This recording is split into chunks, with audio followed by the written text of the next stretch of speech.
Mary Roberts Rinehart masterfully weaves a tale of suspense and intrigue, drawing us into the life of a woman grappling with her past. Set against the backdrop of a seemingly tranquil country house, the story unfolds through the eyes of Agnes, who uncovers hidden truths and unsettling secrets. As she navigates her discomfort in the Benton home, the air thickens with mystery, leading to revelations that challenge her understanding of those around her. Prepare for a gripping journey where every detail counts, and the truth may be more shocking than imagined. Chapter 1. I am not a susceptible woman. I am objective rather than subjective, and a fairly full experience of life has taught me that most of my impressions are from within out, rather than the other way about. For instance, obsession at one time a few years ago of a shadowy figure on my right, just beyond the field of vision, was later exposed as the result of a defect in my glasses. In the same way Maggie, my old servant, was during one entire summer haunted by church bells and considered it a personal summons to eternity until it was shown to be in her inner ear. Yet the Benton house undeniably made me uncomfortable. Perhaps it was because it had remained unchanged for so long. The old horsehair chairs, with their shiny mahogany frames, showed by the slightly worn places in the carpet before them that they had not deviated an inch from their position for many years. The carpets that reached to the very baseboards and gave under one's feet with the yielding of heavy padding beneath, were bright under beds and wardrobes, while in the centers of the rooms they had faded into the softness of old tapestry. Maggie, I remember, on our arrival, moved a chair from the wall in the library and immediately put it back again, with a glance to see if I had observed her. "It's nice and clean, Miss Agnes," she said. I kind of feel that a little dirt would make it more home-like." "I'm sure I don't see why," I replied, rather sharply. "I've lived in a tolerably clean house most of my life." Maggie, however, was digging a heel into the padded carpet. She had chosen a sunny place for the experiment, and a small cloud of dust rose like smoke. "Germs," she said. "Just what I expected. We'd better bring the vacuum cleaner out from the city, Miss Agnes. Them carpets haven't been lifted for years." But I paid little attention to her. To Maggie, any particle of matter not otherwise classified is a germ, and the prospect of finding dust in that immaculate house was sufficiently thrilling to tide over the strangeness of our first few hours in it. Once a year, I rent a house in the country. When my nephew and niece were children, I did it to take them out of the city during school vacations. Later, when they grew up, it was to be near the country club, but now with the children married and new families coming along, we were more concerned with dairies than with clubs, and I inquired more carefully about the neighborhood cows than about the neighborhood golf links. I had really selected the house at Benton Station because there was a most alluring pasture with a brook running through it and violets over the banks. It seemed to me that no cow with a conscience could live in those surroundings and give colicky milk. Then, the house was cheap. Unbelievably cheap. I suspected sewerage at once, but it seemed to be in the best possible order. Indeed, new plumbing had been put in and extra bathrooms installed. As old Miss Emily Benton lived there alone, with only an old couple to look after her, it looked odd to see 3 bathrooms, 2 of them new, on the second floor.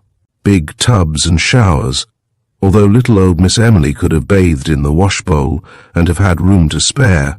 I faced the agent downstairs in the parlor after I'd gone over the house. Miss Emily Benton had not appeared, and I took it she was away. "Why all those bathrooms?" I demanded. "Does she use them in rotation?" He shrugged his shoulders. "She wished to rent the house, Miss Blakiston, the old-fashioned plumbing." "But she is giving the house away," I exclaimed. "Those bathrooms have cost much more than she will get out of it. You and I know that the price is absurd." He smiled at that.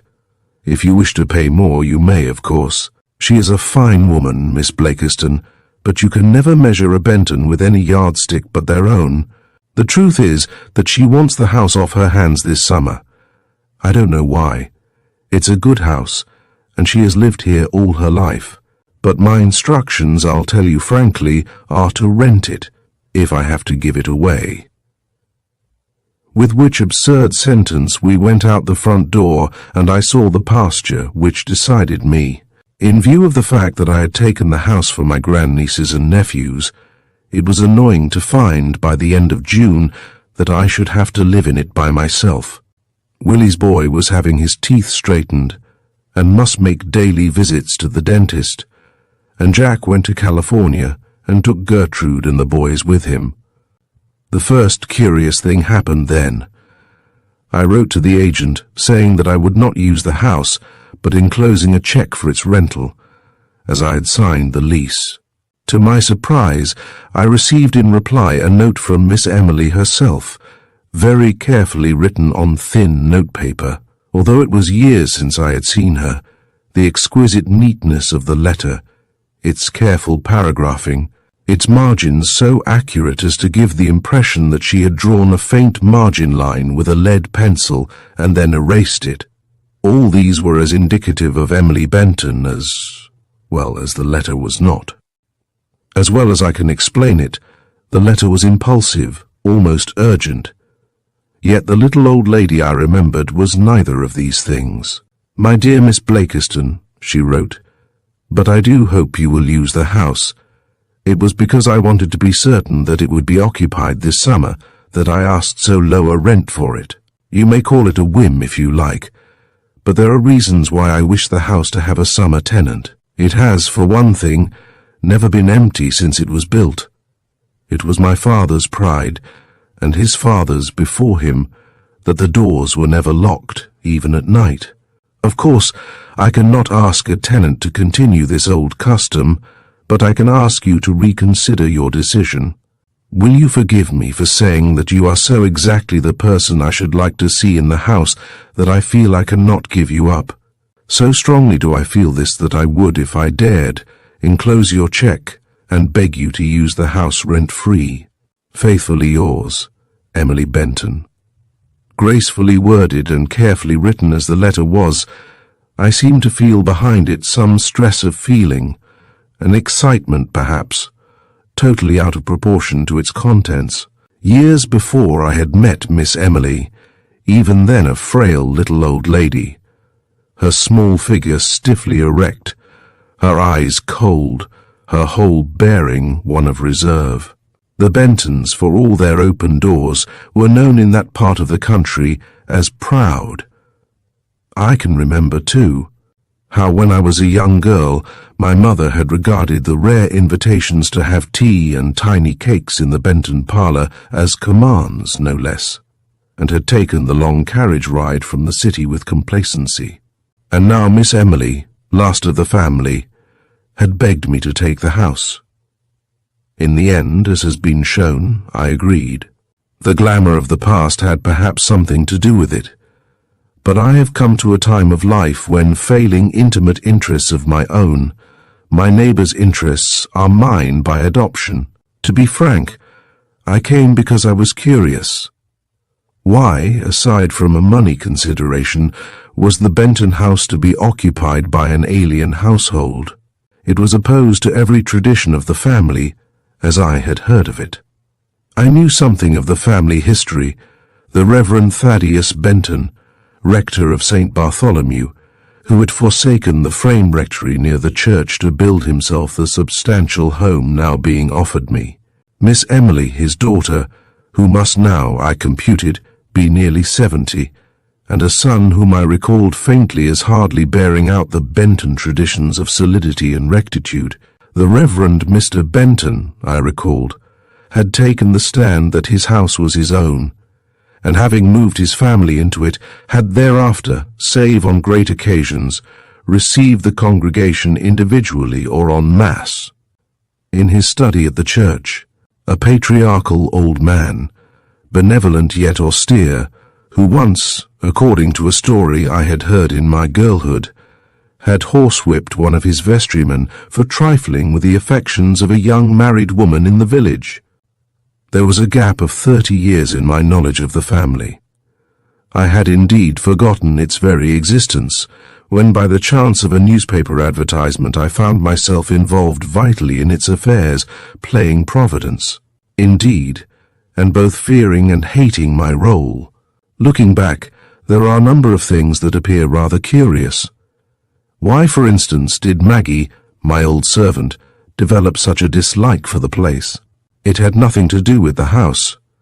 She had not seen it when she first refused to go, but her reluctance was evident from the beginning. "I've just got a feeling about it, Miss Agnes," she said. "I can't explain it any more than I can explain a cold in the head, but it's there." At first I was inclined to blame Maggie's feeling on her knowledge that the house was cheap. She knew it, as she has, I am sure, read all my letters for years. She has a distrust of a bargain. But later I came to believe that there was something more to Maggie's distrust, as though perhaps a wave of uneasiness spreading from some unknown source had engulfed her. Indeed, looking back over the 2 months I spent in the Benton house, I am inclined to go even further. If thoughts carry, as I am sure they do, then emotions carry. Fear, hope, courage, despair, if the intention of writing a letter to an absent friend can spread itself halfway across the earth, so that as you write the friend writes also, and your letters cross, how much more should big emotions carry? I have had sweep over me such waves of gladness, such gusts of despair, as have shaken me, yet with no cause for either. They are gone in a moment. Just for an instant I have caught and made my own another's joy or grief. The only inexplicable part of this narrative is that Maggie, neither a psychic nor a sensitive type, caught the terror, as I came to call it, before I did. Perhaps it may be explainable by the fact that her mental processes are comparatively simple, her mind an empty slate that shows every mark made on it. In a way, this is a study in fear. Maggie's resentment continued through my decision to use the house, through the packing, through the very moving itself. It took the form of a sort of watchful waiting, although at the time we neither of us realized it, and of dislike of the house and its surroundings. It extended itself to the very garden, where she gathered flowers for the table, with a ruthlessness that was almost vicious, and, as July went on, and Miss Emily made her occasional visits, as tiny, as delicate as herself, I had a curious conclusion forced on me. Miss Emily returned her antagonism. I was slow to credit it. What secret and even unacknowledged opposition could there be between my downright Maggie and this little old aristocrat with her frail hands and the soft rustle of silk about her? In Miss Emily it took the form of, how strange a word to use in connection with her, of furtive watchfulness. I felt that Maggie's entrance, with nothing more momentous than the tea-tray, set her upright in her chair, put an edge to her soft voice and absorbed her. She was still attentive to what I said. She agreed or dissented. But back of it all, with her eyes on me, she was watching Maggie. With Maggie the antagonism took no such subtle form. It showed itself in the second best instead of the best china, and a tendency to weak tea, when Miss Emily took hers very strong.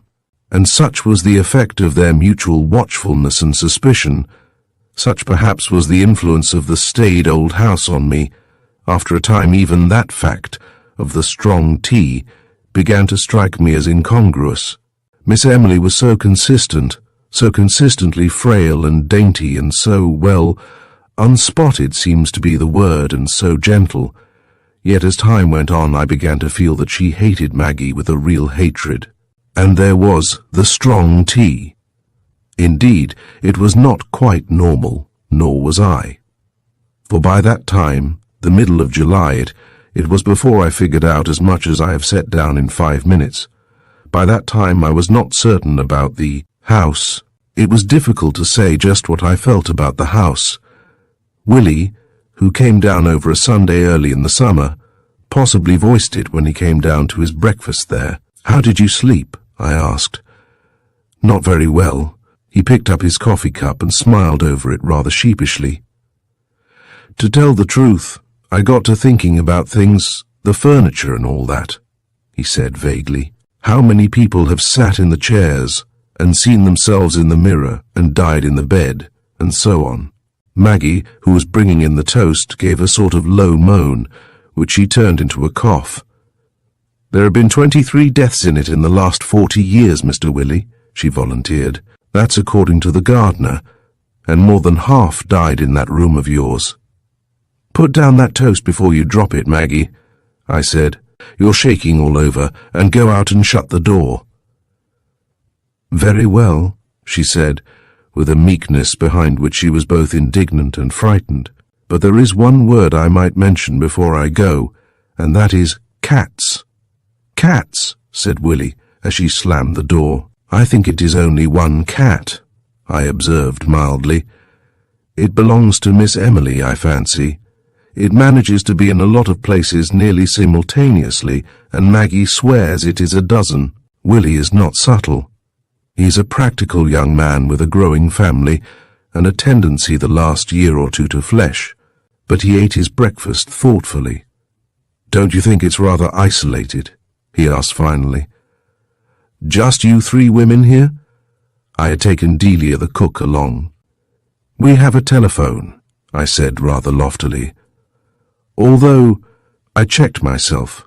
Maggie, I felt sure, was listening in the pantry, and I intended to give her wild fancies no encouragement. To utter a thing is, to Maggie, to give it life. By the mere use of the spoken word, it ceases to be supposition and becomes fact. As a matter of fact, my uneasiness about the house resolved itself into an uneasiness about the telephone. It seems less absurd now than it did then. But I remember what Willie said about it that morning on our way to the church. "It rings at night, Willie," I said, "and when I go, there is no one there." "So do all telephones," he replied briskly. "It's their greatest weakness. Once or twice we have found the thing on the floor in the morning. It couldn't blow over or knock itself down." "Probably the cat," he said, with the patient air of a man arguing with an unreasonable woman. "Of course," he added. "We were passing the churchyard then, dominated by what the village called the Benton Mausoleum. There's a chance that those dead-and-gone Bentons resent anything as modern as a telephone. It might be interesting to see what they would do to a Victrola." "I'm going to tell you something, Willie," I said. "I am afraid of the telephone." He was completely incredulous. I felt rather ridiculous, standing there in the sunlight of that summer Sabbath and making my confession, but I did it. "I'm afraid of it," I repeated. "I'm desperately sure you will never understand, because I don't. I can hardly force myself to go to it.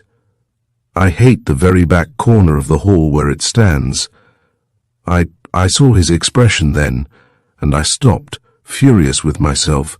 Why had I said it? But more important still, why did I feel it?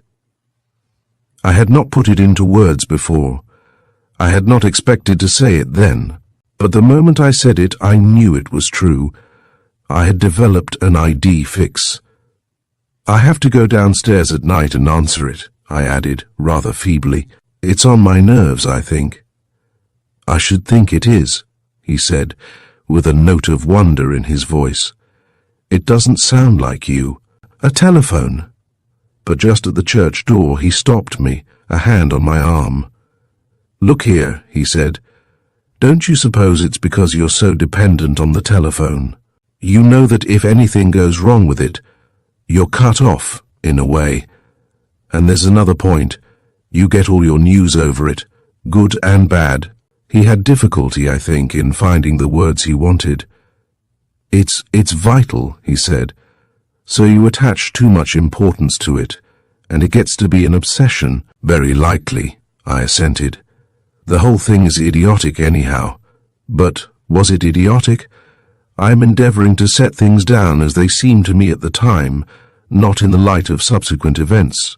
For, if this narrative has any interest at all, it is a psychological one.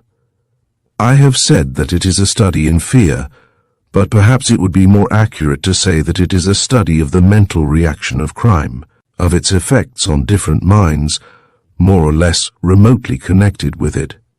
That my analysis of my impressions in the church that morning are not coloured by subsequent events is proved by the fact that under cover of that date, July 16th, I made the following entry: "Why do Maggie and Miss Benton distrust each other?"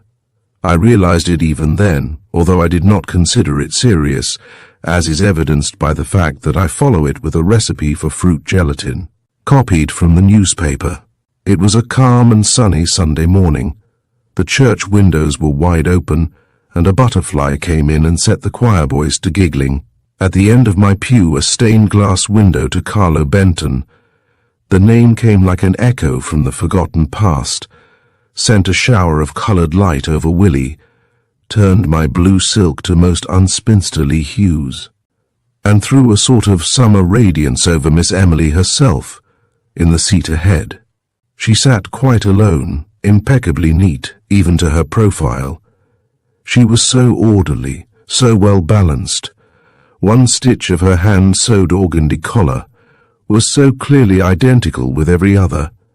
Her very seams, if you can understand it, ran so exactly where they should that she set me to pulling myself straight. I am rather casual as to seams. After a time I began to have a curious feeling about her. Her head was toward the rector, standing in a sort of white nimbus of sunlight, but I felt that Miss Emily's entire attention was on our pew, immediately behind her. I find I cannot put it into words, unless it was that her back settled into more rigid lines. I glanced along the pew. Willie's face wore a calm and slightly somnolent expression. But Maggie, in her far end, she is very high church and always attends. Maggie's eyes were glued almost fiercely to Miss Emily's back. And just then, Miss Emily herself stirred, glanced up at the window, and turning slightly, returned Maggie's glance with one almost as malevolent. I have hesitated over that word. It seems strong now, but at the time it was the one that came into my mind. When it was over, it was hard to believe that it had happened, and even now, with everything else clear, I do not pretend to explain Maggie's attitude. She knew in some strange way, but she did not know that she knew, which sounds like nonsense and is as near as I can come to getting it down in words. Willie left that night, the 16th, and we settled down to quiet days, and, for a time, to undisturbed nights. But on the following Wednesday, by my journal, the telephone commenced to bother me again. Generally speaking, it rang rather early, between 11 o'clock and midnight. But on the following Saturday night, I find I have recorded the hour as 2 a.m. In every instance the experience was identical. The telephone never rang the second time. When I went downstairs to answer it, I did not always go. There was the buzzing of the wire, and there was nothing else. It was on the 24th that I had the telephone inspected and reported in normal condition, and it is possibly significant that for 3 days afterward my record shows not a single disturbance. But I do not regard the strange calls over the telephone as so important as my attitude to them. The plain truth is that my fear of the calls extended itself in a few days to cover the instrument, and more than that, to the part of the house it stood in. Maggie never had this, nor did she recognize it in me. Her fear was a perfectly simple, although uncomfortable one, centering around the bedrooms where, in each bed, she nightly saw dead and gone Bentons laid out in all the decorum of the best linen. On more than one evening she came to the library door with an expression of mentally looking over her shoulder, and some such dialogue would follow. "Do you mind if I turn the bed down now, Miss Agnes? It's very early. It's almost 8. When she is nervous, she cuts verbal corners. You know perfectly well that I dislike having the beds disturbed until 9 o'clock, Maggie. I'm going out. You said that last night, but you didn't go. Silence. Now see here, Maggie. I want you to overcome this feeling of fear. When you have really seen or heard something, it will be time enough to be nervous. Humph, said Maggie on one of these occasions, and edged into the room. It was growing dusk. It will be too late then, Miss Agnes. And another thing, you're a brave woman. I don't know as I've seen a braver. But I notice you keep away from the telephone after dark. The general outcome of these conversations was that, to avoid argument, I permitted the preparation of my room for the night at an earlier, and yet earlier hour, until at last it was done the moment I was dressed for dinner. It is clear to me now that two entirely different sorts of fear actuated us. For by that time I had to acknowledge that there was fear in the house. Even Delia, the cook, had absorbed some of Maggie's terror, possibly traceable to some early impressions of death, which connected themselves with a four-post bedstead. Of the two sorts of fear, Delia's and Maggie's symptoms were subjective. Mine, I still feel, were objective. It was not long before the beginning of August, and during a lull in the telephone matter, that I began to suspect that the house was being visited at night. There was nothing I could point to with any certainty as having been disturbed at first. It was a matter of a book misplaced on the table, of my sewing basket open when I always leave it closed, of a burnt match on the floor, whereas it is one of my orderly habits never to leave burnt matches around. And at last the burnt match became a sort of clue, for I suspected that it had been used to light one of the candles that sat in holders of every sort, on the top of the library shelves. I tried getting up at night and peering over the banisters, but without result. And I was never sure as to articles that they had been moved. I remained in that doubting and suspicious halfway ground that is worse than certainty. And there was the matter of motive. I could not get away from that. What possible purpose could an intruder have, for instance, in opening my sewing basket or moving the dictionary 2 inches on the center table?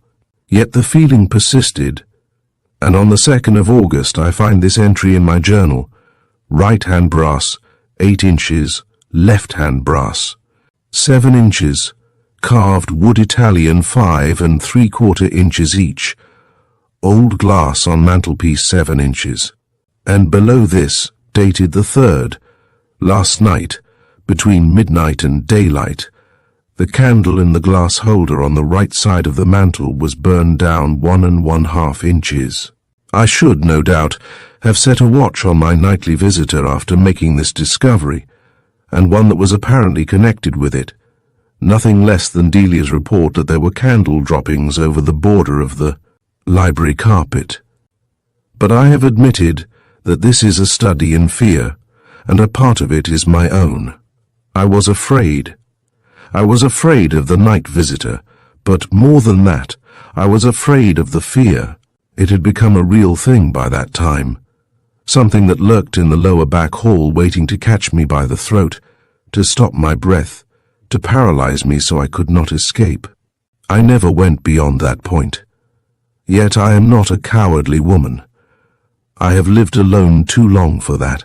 I have closed too many houses at night and gone upstairs in the dark to be afraid of darkness, and even now I cannot, looking back, admit that I was afraid of the darkness there, although I resorted to the weak expedient of leaving a short length of candle to burn itself out in the hall when I went up to bed.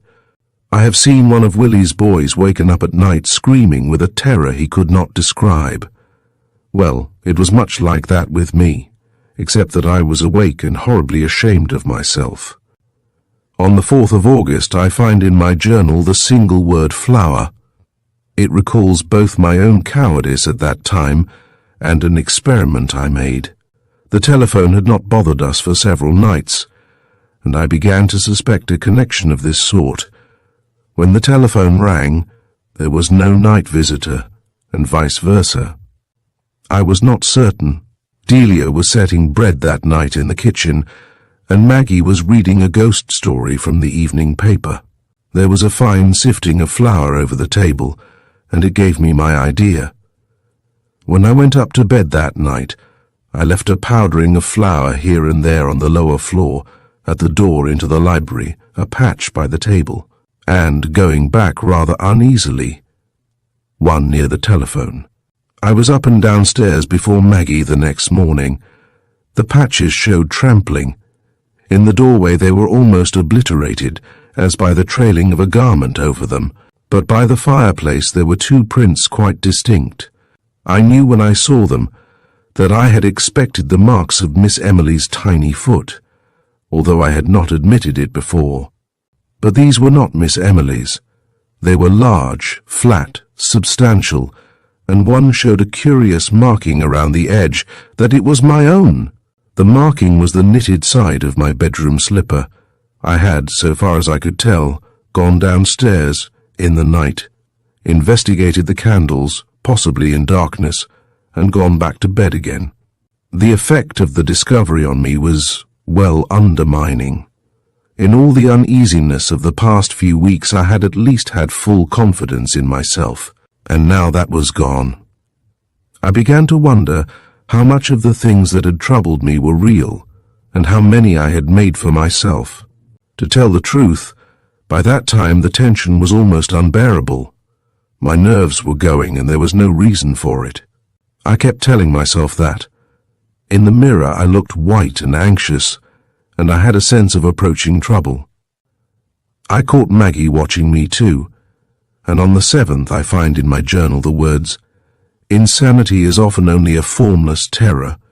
On the Sunday morning following that, I found 3 burnt matches in the library fireplace, and one of the candles in the brass holders was almost gone. I sat most of the day in that room, wondering what would happen to me if I lost my mind. I knew that Maggie was watching me, and I made one of those absurd hypotheses to myself that we all do at times. If any of the family came, I would know that she had sent for them, and that I was really deranged.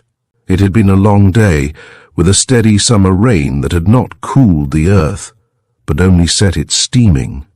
The air was like hot vapor, and my hair clung to my moist forehead. At about 4 o'clock, Maggie started chasing a fly with a folded newspaper. She followed it about the lower floor from room to room, making little harsh noises in her throat when she missed it. The sound of the soft thud of the paper on walls and furniture seemed suddenly more than I could bear. "For heaven's sake," I cried. "Stop that noise, Maggie." I felt as though my eyes were starting from my head. "It's a fly," she said doggedly, and aimed another blow at it. "If I don't kill it, we'll have 1,000,000. There, it's on the mantel now. I felt that if she raised the paper club once more I should scream, so I got up quickly and caught her wrist. She was so astonished that she let the paper drop, and there we stood, staring at each other. I can still see the way her mouth hung open. "Don't," I said, and my voice sounded thick even to my own ears. "Maggie, I can't stand it." "My God, Miss Agnes." Her tone brought me up sharply. I released her arm. I'm just nervous, Maggie," I said, and sat down. I was trembling violently. I was sane. I knew it then as I know it now, but I was not rational. Perhaps to most of us come now and then times when they realize that some act or some thought is not balanced, as though for a moment or an hour the control was gone from the brain, and I think this was the feeling I had, that some other control was in charge. Not the Agnes Blackiston I knew, but another Agnes Blakiston, perhaps, was exerting a temporary dominance, a hectic, craven, and hateful control. That is the only outburst I recall. Possibly Maggie may have others stored away. She has a tenacious memory. Certainly it was my nearest approach to violence. But it had the effect of making me set a watch on myself. Possibly it was coincidence. Probably, however, Maggie had communicated with Willie. But 2 days later, young Martin Sprague, Frida Sprague's son, stopped his car in the drive and came in. He is a nerve specialist and very good, although I can remember when he came down in his night drawers to one of his mother's dinner parties. "Thought I would just run in and see you," he said. "Mother told me you were here. By George, Miss Agnes, you look younger than ever." "Who told you to come, Marty?" I asked. "Told me? I don't have to be told to visit an old friend." Well, he asked himself to lunch and looked over the house and decided to ask Miss Emily if she would sell an old Japanese cabinet inlaid with mother of pearl that I would not have had as a gift. And in the end, I told him my trouble, of the fear that seemed to center around the telephone and the sleepwalking. He listened carefully. "Ever get any bad news over the telephone?" he asked. One way and another, I said I had had plenty of it. He went over me thoroughly, and was inclined to find my experience with the flower rather amusing than otherwise. "It's rather good, that," he said.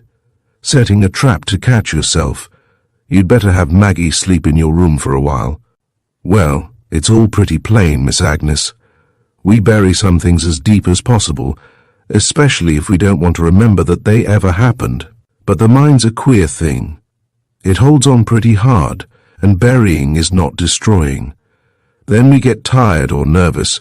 Maybe just holding the thing down and pretending it is not there makes us nervous, and up it pops, like the ghost of a buried body, and raises hell. You don't mind that, do you?" he added anxiously. "It's exactly what those things do raise."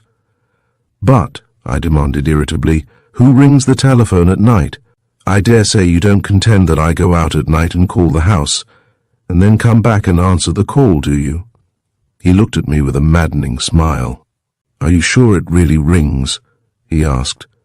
And so bad was my nervous condition by that time, so undermined was my self-confidence, that I was not certain, and this in face of the fact that it invariably roused Maggie as well as myself.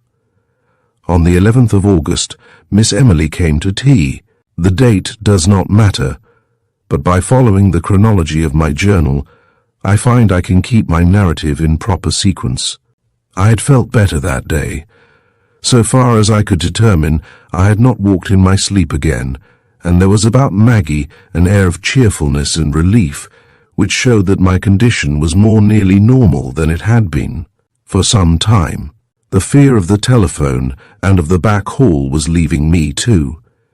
Perhaps Martin Sprague's matter-of-fact explanation had helped me, but my own theory had always been the one I recorded at the beginning of this narrative, that I caught and, well, registered is a good word, that I registered an overwhelming fear from some unknown source. I spied Miss Emily as she got out of the hack that day, a cool little figure clad in a thin black silk dress with the sheerest possible white collars and cuffs. Her small bonnet with its crepe veil was faced with white, and her carefully crimped grey hair showed a wavy border beneath it. Mr. Staley, the station hackman, helped her out of the surrey and handed her the knitting bag without which she was seldom seen.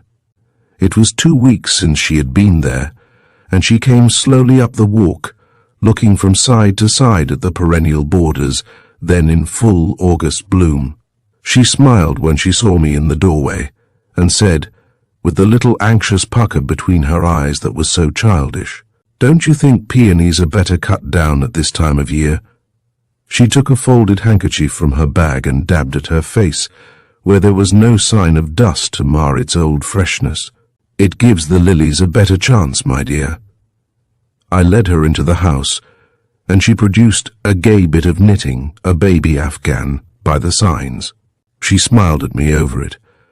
"I'm always one baby behind," she explained, and fell to work rapidly. She had lovely hands, and I suspected them of being her one vanity. Maggie was serving tea with her usual grudging reluctance, and I noticed then that when she was in the room, Miss Emily said little or nothing. I thought it probable that she did not approve of conversing before servants, and would have let it go at that, had I not, as I held out Miss Emily's cup, caught her looking at Maggie, I had a swift impression of antagonism again, of alertness and something more. When Maggie went out, Miss Emily turned to me. She's very capable, I fancy. Very. Entirely too capable. She looks sharp, said Miss Emily. It was a long time since I had heard the word so used, but it was very apt. Maggie was indeed sharp. But Miss Emily launched into a general dissertation on servants, and Maggie's sharpness was forgotten. It was, I think, when she was about to go that I asked her about the telephone. Telephone? She inquired. Why, no. It has always done very well. Of course, after a heavy snow in the winter, sometimes. She had a fashion of leaving her sentences unfinished. They trailed off without any abrupt break. It rings at night. Rings? I am called frequently, and when I get to the phone there is no one there. Some of my irritation doubtless got into my voice, for Miss Emily suddenly drew away and stared at me. But that is very strange. She had gone pale. I saw that now. And quite suddenly she dropped her knitting bag. When I restored it to her, she was very calm and poised, but her colour had not come back. It has always been very satisfactory, she said. I don't know that it ever, she considered, and began again.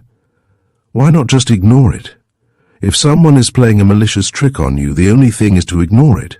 Her hands were shaking, although her voice was quiet.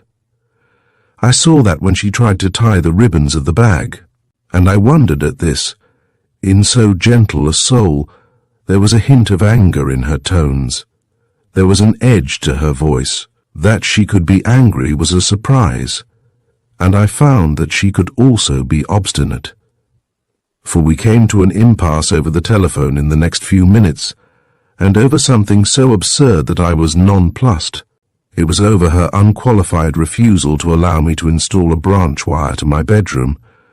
But, I expostulated, when one thinks of the convenience, and I am sorry, her voice had a note of finality. I dare say I am old-fashioned, but I do not like changes. I shall have to ask you not to interfere with the telephone. I could hardly credit my senses. Her tone was one of reproof plus decision. It convicted me of an indiscretion.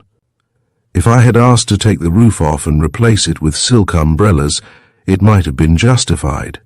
But to a request to move the telephone— Of course, if you feel that way about it, I said, I shall not touch it.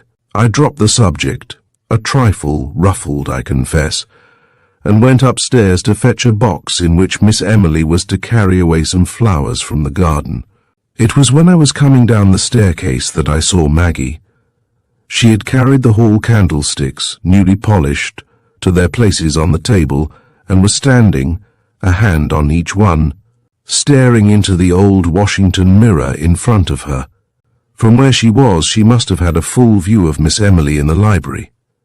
And Maggie was bristling. It was the only word for it. She was still there when Miss Emily had gone, blowing on the mirror and polishing it, and I took her to task for her unfriendly attitude to the little old lady. You practically threw her muffins at her, I said, and I must speak again about the cups. What does she come snooping around for anyhow? She broke in. Aren't we paying for her house? Didn't she get down on her bended knees and beg us to take it? Is that any reason why we should be uncivil? What I want to know is this, Maggie said truculently. What right has she to come back and spy on us? For that's what she's doing, Miss Agnes. Do you know what she was at when I looked in at her? She was running a finger along the baseboard to see if it was clean. And what's more, I caught her at it once before, in the back hall, when she was pretending to telephone for the station hack. It was that day, I think, that I put fresh candles in all the holders downstairs. I had made a resolution like this, to renew the candles, and to lock myself in my room, and throw the key over the transom to Maggie. If, in the mornings that followed, the candles had been used, it would prove that Martin Sprague was wrong, that even footprints could lie, and that someone was investigating the lower floor at night. For while my reason told me that I had been the intruder, my intuition continued to insist that my sleepwalking was a result, not a cause. In a word, I had gone downstairs because I knew that there had been, and might be again, a night visitor. Yet there was something of comedy in that night's precautions after all. At 10:30 I was undressed, and Maggie had, with rebellion in every line of her, locked me in. I could hear her, afterwards, running along the hall to her own room and slamming the door. Then, a moment later, the telephone rang. It was too early, I reasoned, for the night calls. It might be anything. A telegram at the station, Willie's boy run over by an automobile, Gertrude's children ill. A dozen possibilities ran through my mind, and Maggie would not let me out. "You're not going downstairs?" she called from a safe distance. "Maggie!" I cried sharply, and banged at the door. The telephone was ringing steadily.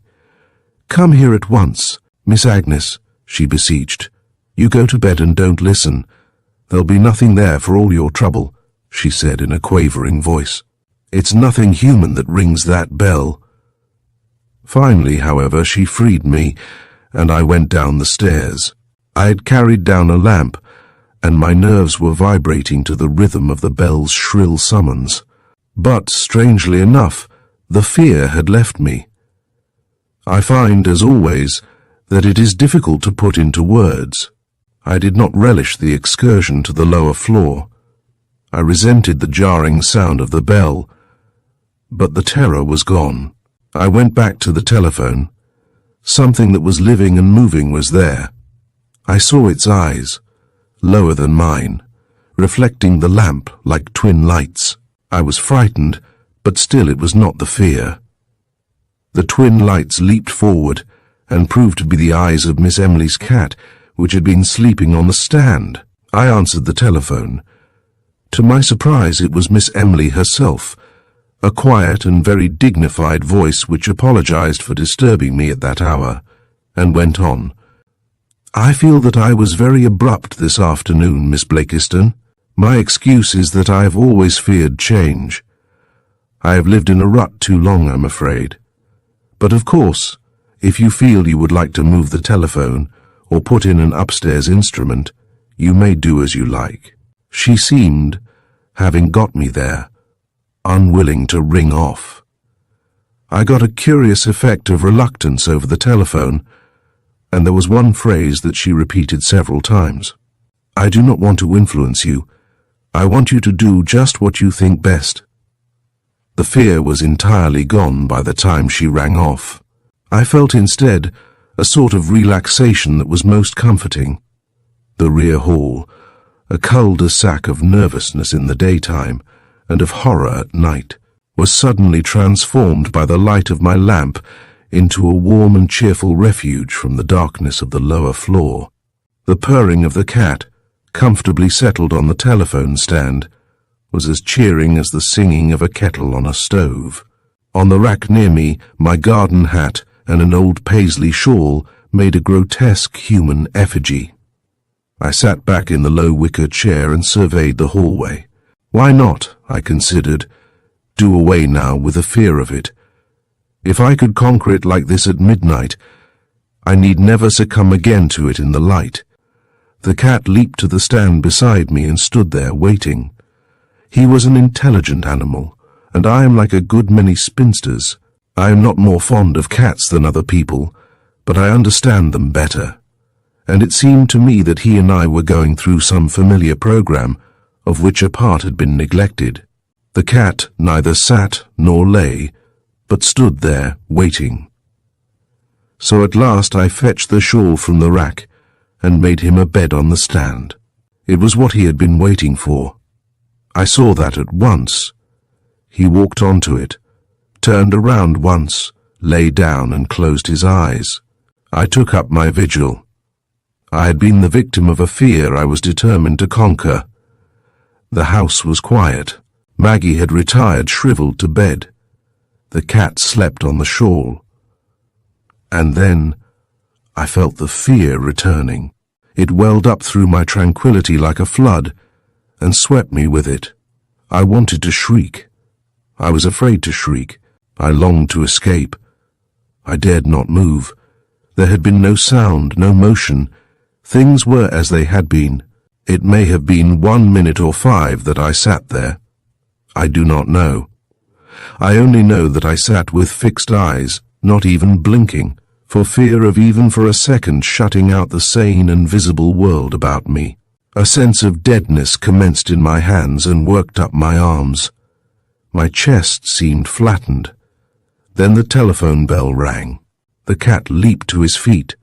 Somehow I reached forward and took down the receiver. "Who is it?" I cried, in a voice that was thin, I knew, and unnatural. The telephone is not a perfect medium. It loses much that we wish to register, but also it registers much that we may wish to lose. Therefore, when I say that I distinctly heard a gasp, followed by heavy, difficult breathing, over the telephone, I must beg for credence. It is true. Someone at the other end of the line was struggling for breath. Then there was complete silence. I realized after a moment that the circuit had been stealthily cut, and that my conviction was verified by Central's demand, a moment later, of what number I wanted. I was at first unable to answer her. When I did speak, my voice was shaken. "What number, please?" she repeated in a bored tone. There is nothing in all the world so bored as the voice of a small-town telephone operator. "You called," I said. "Beg your pardon. Must have been a mistake," she replied glibly, and cut me off. Chapter 2. It may be said, and with truth, that so far I have recorded little but subjective terror, possibly easily explained by my occupancy of an isolated house, plus a few unimportant incidents capable of various interpretations. But the fear was, and is today as I look back, a real thing, as real and as difficult to describe as a chill, for instance. A severe mental chill it was indeed. I went upstairs finally to a restless night and rose early, after only an hour or so of sleep. One thing I was determined on, to find out, if possible, the connection between the terror and the telephone. I breakfasted early and was dressing to go to the village when I had a visitor. No other than Miss Emily herself. She looked fluttered and perturbed at the unceremonious hour of her visit. She was the soul of convention, and explained, between breaths as it were, that she had come to apologize for the day before. She had hardly slept. I must forgive her. She had been very nervous since her brother's death, and small things upset her. How much of what I say of Miss Emily depends on my later knowledge, I wonder? Did I notice then that she was watching me furtively, or is it only on looking back that I recall it? I do recall it, the hall door open and a vista of smiling garden beyond, and silhouetted against the sunshine, Miss Emily's frail figure and searching, slightly uplifted face. There was something in her eyes that I had not seen before, a sort of exultation. She was not, that morning, the Miss Emily who ran a finger along her baseboards to see if we dusted them. She had walked out, and it had exhausted her. She breathed in little gasps. "I think," she said at last, "that I must telephone for Mr. Staley. I am never very strong in hot weather. Please let me call him for you, Miss Emily." I am not a young woman, and she was at least 65. But, because she was so small and frail, I felt almost a motherly anxiety for her that morning. I think I should like to do it, if you don't mind. We are old friends. He always comes promptly when I call him. She went back alone, and I waited in the doorway. When she came out, she was smiling, and there was more color in her face. He is coming at once. He is always very thoughtful for me. Now, without any warning, something that had been seething since her breathless arrival took shape in my mind, and became suspicion. What if it had been Miss Emily who had called me the second time to the telephone, and having established the connection, had waited, breathing hard for what? It was fantastic, incredible in the light of that brilliant summer day. I looked at her, dainty and exquisite as ever, her ruchings fresh and white, her very face indicative of decorum and order, her wistful old mouth still rather like a child's, her eyes, always slightly upturned because of her diminutive height, so that she had habitually a look of adoration. One of Earth's saints, the rector had said to me on Sunday morning. A good woman, Miss Blakiston, and a sacrifice to an unworthy family. Suspicion is like the rain. It falls on the just and on the unjust. And that morning I began to suspect Miss Emily. I had no idea of what. On my mentioning an errand in the village, she promptly offered to take me with her in the Staley hack. She had completely altered in manner. The strain was gone. In her soft, low voice, as we made our way to the road, she told me the stories of some of the garden flowers. The climbing rose over the arch, my dear, she said. My mother brought from England on her wedding journey. People have taken cuttings from it again and again, but the cuttings never thrive. A bad winter, and they are gone. But this one has lived. Of course, now and then it freezes down. She chattered on, and my suspicions grew more and more shadowy. They would have gone, I think, had not Maggie called me back with a grocery list.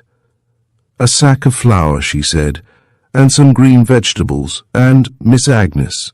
That woman was down on her knees beside the telephone and bluing for the laundry, and I guess that's all. The telephone. It was always the telephone. We drove on down the lane, eyed somnolently by spotted cows and incurious sheep, and all the way Miss Emily talked. She was almost garrulous. She asked the hackman about his family and stopped the vehicle to pick up a peddler, overburdened with his pack. I watched her with amazement. Evidently this was Mr. Staley's Miss Emily, but it was not mine. But I saw mine too that morning. It was when I asked the hackman to put me down at the little telephone building. I thought she put her hand to her throat, although the next moment she was only adjusting the ruching at her neck. You have decided to have the second telephone put in, then? I hesitated. She so obviously did not want it installed, and was I to submit meekly to the fear again, without another effort to vanquish it? I think not, dear Miss Emily, I said at last, smiling at her drawn face. Why should I disturb your lovely old house and its established order? But I want you to do just what you think best, she protested. She had put her hands together. It was almost a supplication. As to the strange night calls, there was little to be learned. The night operator was in bed. The manager made a note of my complaint and promised an investigation, which, having had experience with telephone investigations, I felt would lead nowhere. I left the building, with my grocery list in my hand. The hack was gone, of course. But I may have imagined it. I thought I saw Miss Emily peering at me from behind the bonnets and hats in the milliner's window. I did not investigate. The thing was enough on my nerves as it was. Maggie served me my luncheon in a sort of strained silence. She observed once, as she brought me my tea, that she was giving me notice and intended leaving on the afternoon train. She had, she stated, holding out the sugar bowl to me at arm's length, stood a great deal in the way of irregular hours from me, seeing as I would read myself to sleep and let the light burn all night, although very fussy about the gas bills. But she had reached the end of her tether, and you could grate a lemon on her most anywhere. She was that covered with goose flesh. Goose flesh about what? I demanded, and either throw the sugar to me or come closer. I don't know about what, she said sullenly. I'm just scared. And for once Maggie and I were in complete harmony. I too was just scared. We were, however, both of us much nearer a solution of our troubles than we had any idea of. I say solution, although it but substituted one mystery for another.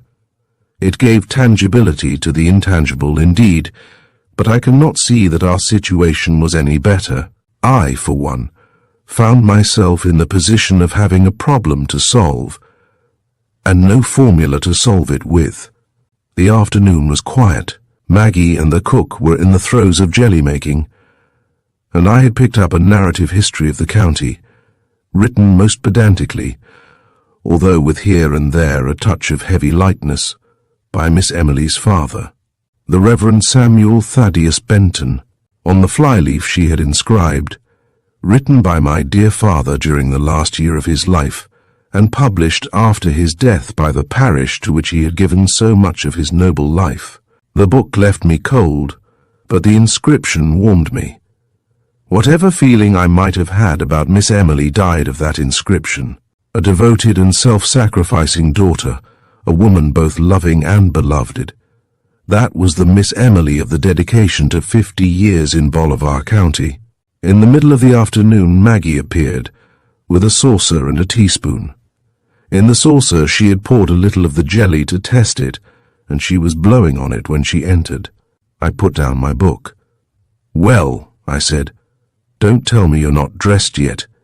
You've just got about time for the afternoon train." She gave me an imploring glance over the saucer. "You might just take a look at this, Miss Agnes," she said. "It gels around the edges, but in the middle—" "I'll send your trunk tomorrow," I said, "and you'd better let Delia make the jelly alone. You haven't much time, and she says she makes good jelly." She raised anguished eyes to mine. "Miss Agnes," she said, "that woman's never made a glass of jelly in her life before. She didn't even know about putting a silver spoon in the tumblers to keep 'em from breaking." I picked up Bolivar County and opened it, but I could see that the hands holding the saucer were shaking. "I'm not going, Miss Agnes," said Maggie. I had, of course, known she would not. The surprising thing to me is that she never learns this fact, although she gives me notice quite regularly. She always thinks that she is really going, until the last. "Of course you can let that woman make the jelly if you want. It's your fruit and sugar, but I'm not going to desert you in your hour of need." "What do I need?" I demanded. "Jelly?" But she was past sarcasm. She placed the saucer on a table and rolled her stained hands in her apron. "That woman," she said, "what was she doing under the telephone stand?" She almost immediately burst into tears, and it was some time before I caught what she feared, for she was more concrete than I, and she knew now what she was afraid of. It was either a bomb or fire. "Mark my words, Miss Agnes," she said. "She's going to destroy the place. What made her set out and rent it for almost nothing if she isn't? And I know who rings the telephone at night. It's her." "What on earth for?" I demanded, as ungrammatical and hardly less uneasy than Maggie. "She wakes us up so we can get out in time. She's a preacher's daughter. More than likely she draws the line at bloodshed. That's one reason. Maybe there's another. What if by pressing a button somewhere and ringing that bell, it sets off a bomb somewhere?" "It never has," I observed dryly. But however absurd Maggie's logic might be, she was firm in her major premise. Miss Emily had been on her hands and knees by the telephone stand, and had, on seeing Maggie, observed that she had dropped the money for the hackman out of her glove, which I don't believe. Her gloves were on the stand. "If you'll come back, Miss Agnes, I'll show you how she was." We made rather an absurd procession, Maggie leading with the saucer, I following, and the cat, appearing from nowhere as usual, bringing up the rear. Maggie placed the jelly on the stand, and dropped on her hands and knees, crawling under the stand, a confused huddle of gingham apron, jelly stains and suspicion. She had her head down like this, she said, in rather a smothered voice. "I'm her, and you're me, and I says, if it's rolled off somewhere, I'll find it next time I sweep, and give it back to you. Well, what do you think of that? Here it is." My attention had by this time been caught by the jelly, now unmistakably solidifying in the center. I moved to the kitchen door to tell Delia to take it off the fire. When I returned, Maggie was digging under the telephone battery box with a hairpin and muttering to herself. "Darnation," she said. "It's gone under." "If you do get it," I reminded her, "it belongs to Miss Emily. There is a curious strain of cupidity in Maggie. I have never been able to understand it. With her own money she is as free as air, but let her see a chance for illegitimate gain, of finding a penny on the street, of not paying her fare on the cars, of passing a bad quarter, and she is filled with an unholy joy. And so today, the jelly was forgotten. Terror was gone. All that existed for Maggie was a 25-cent piece under a battery box. Suddenly she wailed, "It's gone, Miss Agnes. It's clear under. Good heavens, Maggie, what difference does it make? Will you mind if I got the ice pick and unscrewed the box? My menage is always notoriously short of tools." I forbade it at once, and ordered her back to the kitchen, and after a final squint along the carpet, head flat, she dragged herself out and to her feet. "I'll get the jelly off," she said, "and then maybe a hat pin will reach it. I can see the edge of it." A loud crack from the kitchen announced that Cook had forgotten the silver spoon and took Maggie off on a jump. I went back to the library and Bolivar County, and I must confess to a nap in my chair. I was roused by the feeling that someone was staring at me. My eyes focused first on the ice pick, then, as I slowly raised them, on Maggie's face, set in hard and uncompromising lines. "I'd thank you to come with me," she said stiffly. "Come where?" "To the telephone," I groaned inwardly, but because submission to Maggie's tyranny has become a firm habit with me, I rose. I saw then that she held a dingy quarter in one hand. Without a word she turned and stalked ahead of me into the hall. It is curious, looking back and remembering that she had then no knowledge of the significance of things, to remember how hard and inexorable her back was. Viewed through the light of what followed, I have never been able to visualize Maggie moving down the hall. It has always been a menacing figure, rather shadowy than real, and the hail itself takes on grotesque proportions, becomes inordinately long, an infinity of hall, fading away into time and distance. Yet it was only a moment, of course, until I stood by the telephone. Maggie had been at work. The wooden box which covered the battery jars had been removed and lay on its side. The battery jars were uncovered, giving an effect of mystery unveiled, a sort of shamelessness, of destroyed illusion. Maggie pointed. "There's a paper under one of the jars," she said. "I haven't touched it, but I know well enough what it is." I have not questioned Maggie on this point, but I am convinced that she expected to find a sort of final summons, of death's visiting card, for one or the other of us.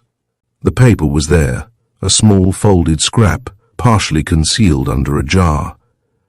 "Then Prince was there too," Maggie said non-committally. The box had accumulated the flocculent floating particles of months, possibly years' lint from the hall carpet, giving it a reddish tinge. And in this light and evanescent deposit, fluttered by a breath, fingers had moved, searched, I am tempted to say, groped, although the word seems absurd for anything so small. The imprint of Maggie's coin and of her attempts at salvage were at the edge and quite distinct from the others. I lifted the jar and picked up the paper. It was folded and refolded until it was not much larger than a thumbnail, a rather stiff paper crossed with faint blue lines. I am not sure that I would have opened it. It had been so plainly in hiding, and was so obviously not my affair.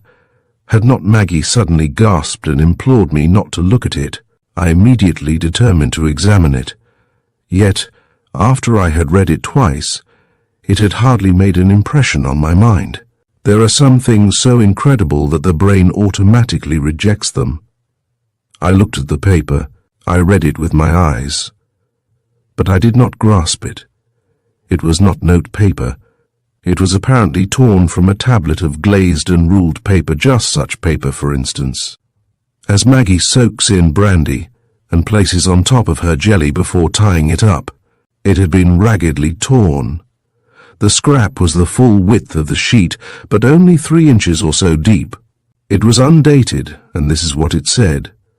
"To whom it may concern, on the 30th day of May, 1911, I killed a woman here in this house.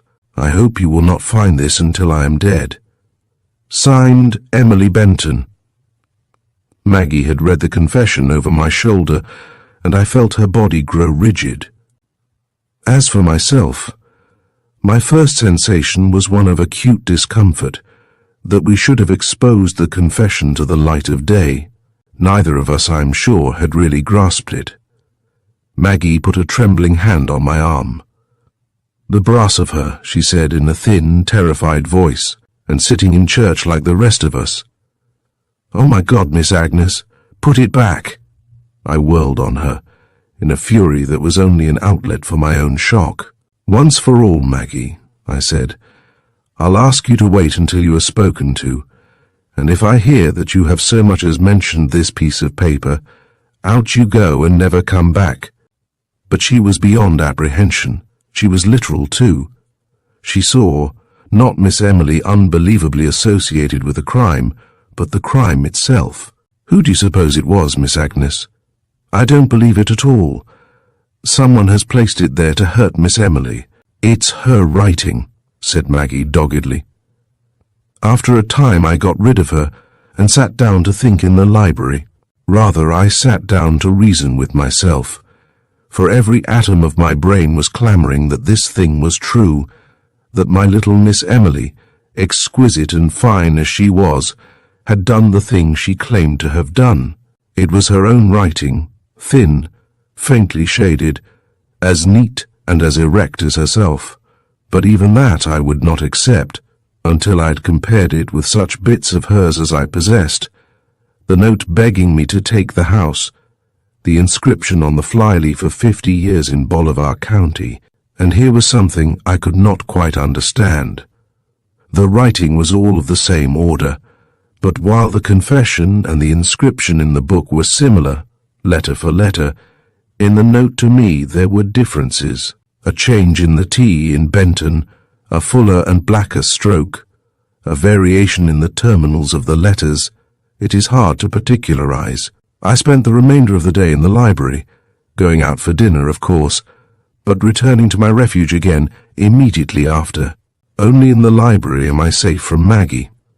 By virtue of her responsibility for my wardrobe, she virtually shares my bedroom, but her respect for books she never reads makes her regard a library as at least semi-holy ground.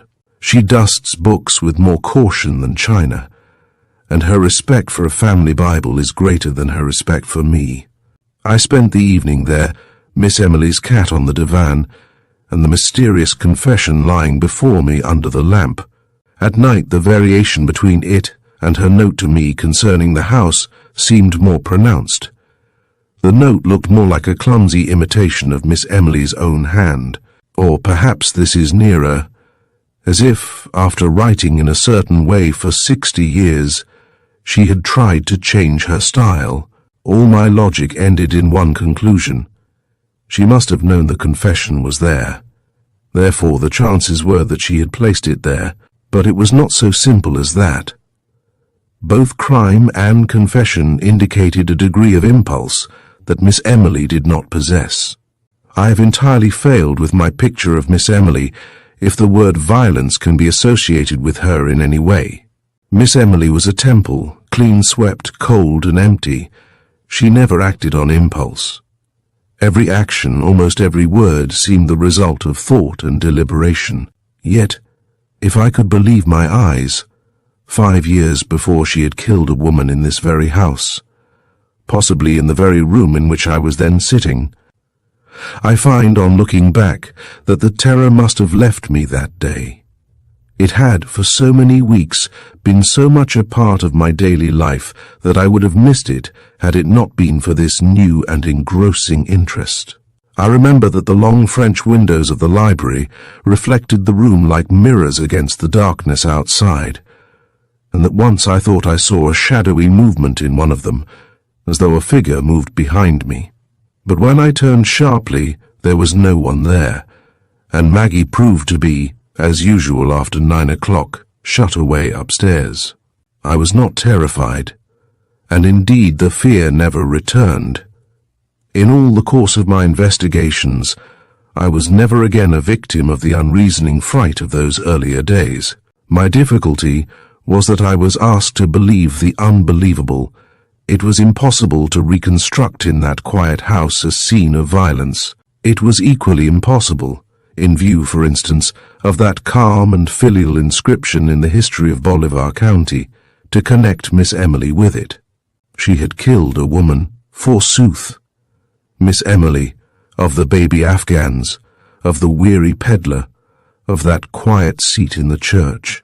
Yet I knew now that Miss Emily knew of the confession, knew at least, of something concealed in that corner of the rear hall which housed the telephone. Had she by chance an enemy who would have done this thing? But to suspect Miss Emily of an enemy was as absurd as to suspect her of a crime.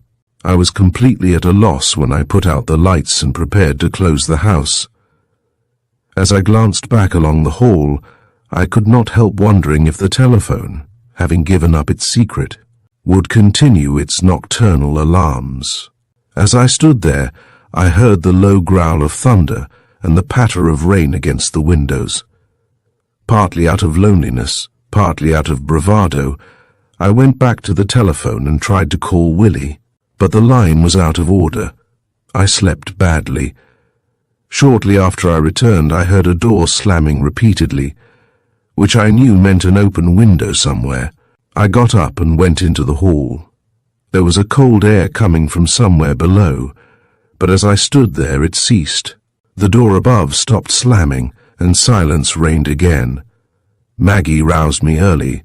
The morning sunlight was just creeping into the room, and the air was still cool with the night and fresh-washed by the storm. "Miss Agnes," she demanded, standing over me, "did you let the cat out last night?" "I brought him in before I went to bed." "Humph," said Maggie. "And did I or did I not wash the doorstep yesterday? You ought to know. You said you did." "Miss Agnes," Maggie said, "that woman was in this house last night. You can see her footprints as plain as day on the doorstep. And what's more, she stole the cat and let out your mother's paisley shawl." Which statements, corrected, proved to be true. My old paisley shawl was gone from the hall rack, and unquestionably the cat had been on the back doorstep that morning, along with the milk bottles. Moreover, one of my fresh candles had been lighted, but had burned for only a moment or two. That day, I had a second visit from young Martin Sprague. The telephone was in working order again, having unaccountably recovered, and I was using it when he came. He watched me quizzically from a position by the newel post as I rang off. "I was calling Miss Emily Benton," I explained, "but she is ill, still troubled with telephobia." "I have other things to worry me, Martin," I said gravely, and let him into the library. There I made a clean breast of everything. I omitted nothing. The fear, the strange ringing of the telephone bell, the gasping breathing over it the night before, Miss Emily's visit to it, and, at last, the discovery. He took the paper when I offered it to him, and examined it carefully by a window. Then he stood looking out and whistling reflectively. At last he turned back to the room. "It's an unusual story," he said, "but if you'll give me a little time, I'll explain it to you. In the first place, let go of the material things for a moment, and let's deal with minds and emotions. You're a sensitive person, Miss Agnes. You catch a lot of impressions that pass most people by. And first of all, you've been catching fright from two sources." "Two sources?" "Two. Maggie is one. She hates the country. She's afraid of old houses, and she sees in this house only the ghosts of people who have died here. I pay no attention to Maggie's fears. You only think that. But to go further, you have been receiving waves of apprehension from another source, from the little lady, Miss Emily. Then you think—" "Hold on," he said, smiling. "I think she wrote that confession." "Yes. As a matter of fact, I'm quite sure she did. and she has established a system of espionage on you by means of the telephone. If you had discovered the confession, she knew that there would be a change in your voice, in your manner. If you answered very quickly, as though you had been near the instrument, perhaps in the very act of discovering the paper. Don't you get it? And can't you see how her terror affected you even over the wire? Don't you think that if thought can travel untold distances, fear can? Of course. But Martin, I exclaimed, little Miss Emily a murderess? He threw up his hands. Certainly not, he said. You're a shrewd woman, Miss Agnes. Do you know that a certain type of woman frequently confesses to a crime she never committed, or had any chance of committing? Look at the police records confessions of women as to crimes they could only have heard of through the newspapers. I would like to wager that if we had the newspapers of that date that came into this house, we would find a particularly atrocious and mysterious murder being featured, the murder of a woman. You do not know her, I maintained doggedly, and drew, as best I could, a sketch of Miss Emily while he listened attentively. A pure neurasthenic type, was his comment. Older than usual, but that is accountable by the sheltered life she has led. The little Miss Emily is still at heart a girl, and a hysterical girl. She has had enough trouble to develop her. Trouble? Has she ever had a genuine emotion? Look at this house. She nursed an old father in it, a bedridden mother, a paretic brother, when she should have been having children. Don't you see it, Miss Agnes? All her emotions have had to be mental. Failing them outside, she provided them for herself. This, he tapped the paper in his hand, this is one. I had heard of people confessing to crimes they had never committed, and at the time Martin Sprague at least partly convinced me. He was so sure of himself. And when, that afternoon, he telephoned me from the city to say that he was mailing out some old newspapers, I knew quite well what he had found. I've thought of something else, Miss Agnes, he said. If you look it up, you will probably find that the little lady had had either a shock sometime before that, or a long pull of nursing. Something, anyhow, to set her nervous system to going in the wrong direction. Late that afternoon, as it happened, I was enabled to learn something of this from a visiting neighbor, and once again I was forced to acknowledge that he might be right. The neighbors had not been over-cordial. I had gathered, from the first, the impression that the members of the Reverend Samuel Thaddeus Benton's congregation did not fancy an interloper among the sacred relics of the historian of Bolivar County, and I had a corroboration of that impression from my visitor of that afternoon, a Mrs. Graves. I've been slow in coming, Miss Blakiston, she said, seating herself primly. I don't suppose you can understand, but this has always been the Benton place, and it seems strange to us to see new faces here. I replied with some asperity that I had not been anxious to take the house, but that Miss Emily had been so insistent that I had finally done so. It seemed to me that she flashed a quick glance at me. She's quite the most loved person in the valley, she said, and she loves the place. I cannot imagine why she rented the house. She is far from comfortable where she is. After a time I gathered that she suspected financial stringency as the cause, and I tried to set her mind at rest.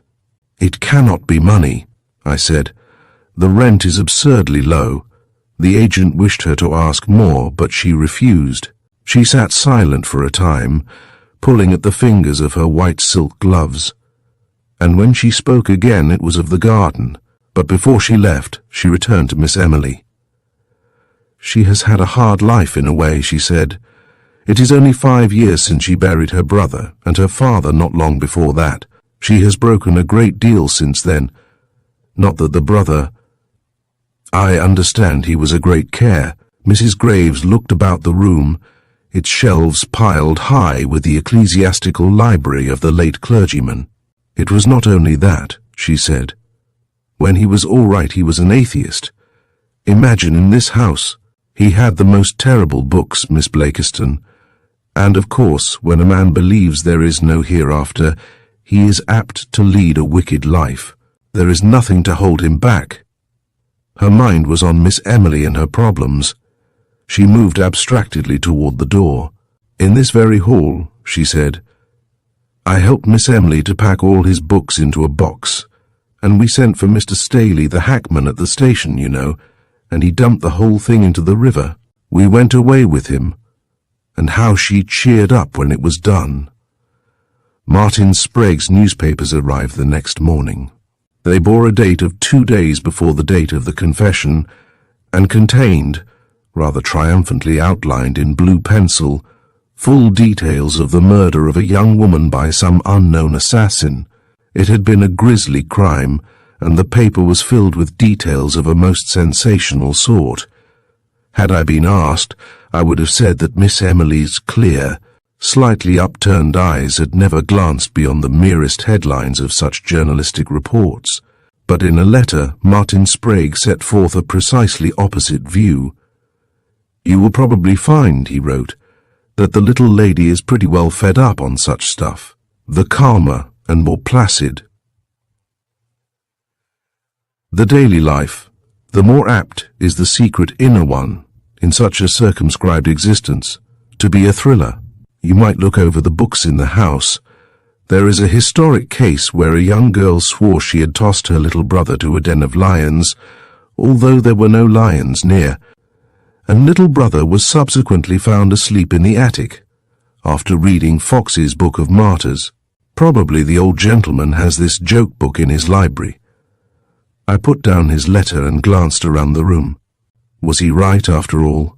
Did women, rational, truthful, devout women, ever act in this strange manner? And if it was true, was it not in its own way as mysterious as everything else? I was, for a time that day, strongly influenced by Martin Sprague's conviction. It was, for one thing, easier to believe than that Emily Benton had committed a crime, and, as if to lend colour to his assertion, the sunlight, falling onto the dreary bookshelves, picked out and illuminated dull gilt letters on the brown back of a volume. It was Fox's Book of Martyrs. If I may analyze my sensations at that time, they divided themselves into 3 parts. The first was fear. That seems to have given way to curiosity, and that at a later period, to an intense anxiety. Of the 3, I have no excuse for the second, save the one I gave myself at the time, that Miss Emily could not possibly have done the thing she claimed to have done, and that I must prove her innocence to myself. With regard to Martin Sprague's theory, I was divided. I wanted him to be right. I wanted him to be wrong. No picture I could visualize of little old Miss Emily conceivably fitted the type he had drawn. On the other hand, nothing about her could possibly confirm the confession as an actual one. The scrap of paper became, for the time, my universe.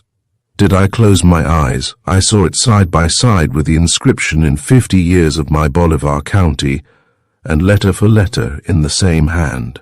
Did the sun shine? I had it in the light, examining it, reading it. To such a point did it obsess me that I refused to allow Maggie to use a tablet of glazed paper she had found in the kitchen table drawer to tie up the jelly glasses. It seemed, somehow, horrible to me. At that time I had no thought of going back 5 years and trying to trace the accuracy or falsehood of the confession. I should not have known how to go about it. Had such a crime been committed, how to discover it at this late day? Whom in all her sheltered life could Miss Emily have murdered? In her small world, who could have fallen out and left no sign? It was impossible, and I knew it. And yet, Miss Emily was ill. The news came through the grocery boy, who came out every day on a bicycle, and teased the cat and carried away all the pears as fast as they ripened. Maggie brought me the information at luncheon. "She's sick," she said. There was only one person in both our minds those days. "Do you mean really ill, or only?" "The boy says she's breaking up.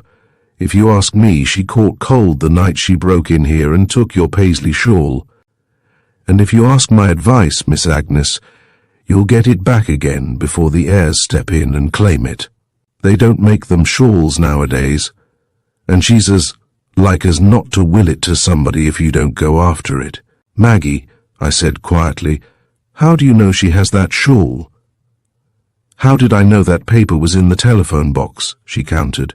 And, indeed, by that time, Maggie had convinced herself that she had known all along there was something in the telephone battery box. I've a sort of second sight, Miss Agnes, she added. And, with a shrewdness I found later was partially correct, she was snooping around to see if you'd found that paper, and it came on to rain, so she took the shawl. I should say, said Maggie, lowering her voice, that as like as not, she's been in this house every night since we came. Late that afternoon I cut some of the roses from the arch for Miss Emily, and wrapping them against the sun, carried them to the village. At the last I hesitated. It was so much like prying. I turned aside at the church, intending to leave them there for the altar, but I could find no one in the parish house, and no vessel to hold them. It was late afternoon. I opened a door and stepped into the old church. I knelt for a moment, and then sat back and surveyed the quiet building. It occurred to me that here one could obtain a real conception of the Benton family, and of Miss Emily. The church had been the realest thing in their lives. It had dominated them, obsessed them. When the Reverend Samuel Thaddeus died, they had built him, not a monument, but a parish house. When Carlo Benton died, however did such an ungodly name come to belong to a Benton? Miss Emily, according to the story, had done without fresh mourning and built him a window. I looked at the window. It was extremely ugly and very devout, and under it was the dead man's name and 2 dates, 1860 and 1911. So Carlo Benton had died the year Miss Emily claimed to have done a murder.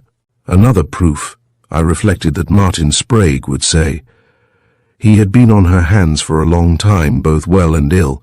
Small wonder if little Miss Emily had fallen to imagining things, or to confessing them. I looked at the memorial window once more, and I could almost visualize her gathering up the dead man's hateful books, and getting them as quickly as possible out of the house. Quite possibly there were unmentionable volumes among them de Maupassant, perhaps Boccaccio.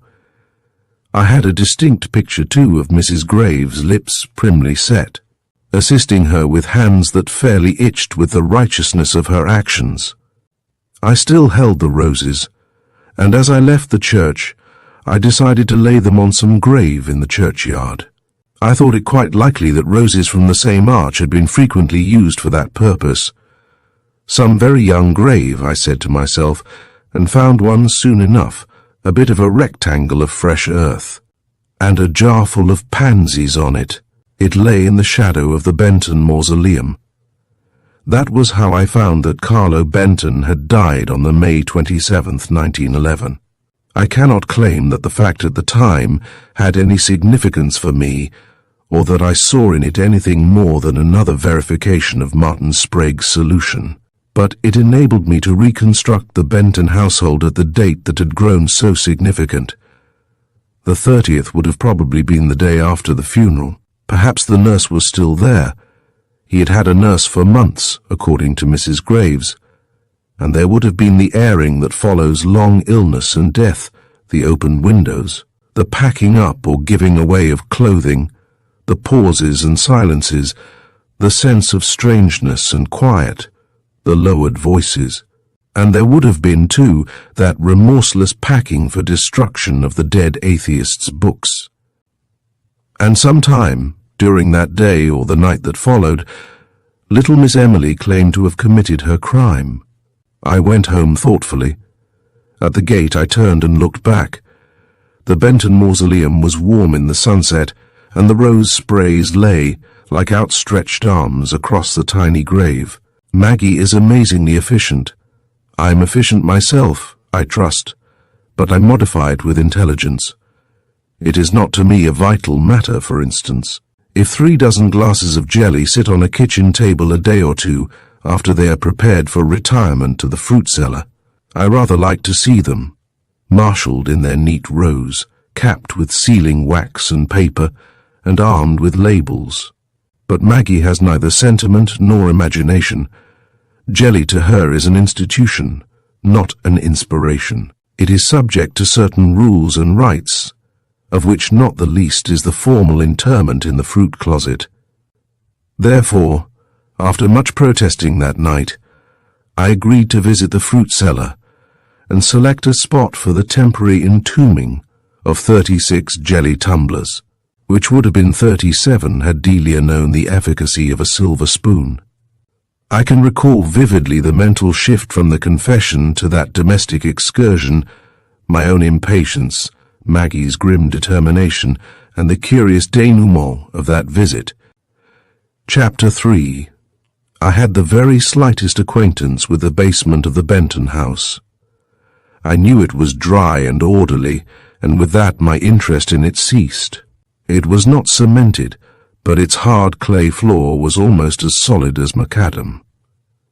In one end was built a high potato bin. In another corner 2 or 3 old pews from the church, evidently long discarded and showing weather stains as though they had once served as garden benches, were upended against the whitewashed wall. The fruit closet, built in of lumber, occupied one entire end, and was virtually a room, with a door and no windows. Maggie had, she said, found it locked, and had had an itinerant locksmith fit a key to it. "It's all scrubbed and ready," she said. "I found that preserved melon rind you had for lunch in a corner. 'Twouldn't have kept much longer, so I took it up and opened it. She's probably got all sorts of stuff spoiling in the locked part. Some folks are like that." Most of the shelves were open, but now, holding the lamp high, I saw that a closet with a door occupied one end. The door was padlocked. At the time I was interested, but I was, as I remember, much more occupied with Maggie's sense of meum and tuum, which I considered deficient, and of a small lecture on other people's melon rinds, which I delivered as she sullenly put away the jelly. But that night, after I had gone to bed, the memory of that padlock became strangely insistent. There was nothing psychic about the feeling I had. It was perfectly obvious and simple. The house held, or had held, a secret. Yet it was, above stairs, as open as the day. There was no corner into which I might not peer, except, why was that portion of the fruit closet locked? At 2 o'clock, finding myself unable to sleep, I got up and put on my dressing gown and slippers. I had refused to repeat the experiment of being locked in. Then, with a candle and a box of matches, I went downstairs. I had, as I have said, no longer any terror of the lower floor. The cat lay as usual on the table in the back hall. I saw his eyes watching me with their curious, unblinking stare, as intelligent as 2 brass buttons. He rose as my light approached, and I made a bed for him of a cushion from a chair, failing my paisley shawl. It was after that I had the curious sense of being led. It was as though I knew that something awaited my discovery, and that my sole volition was whether I should make that discovery or not. It was there, waiting. I have no explanation for this, and it is quite possible that I might have had it, to find at the end nothing more significant than root beer, for instance, or bulbs for the winter garden. And indeed, at first sight, what awaited me in the locked closet amounted to anticlimax.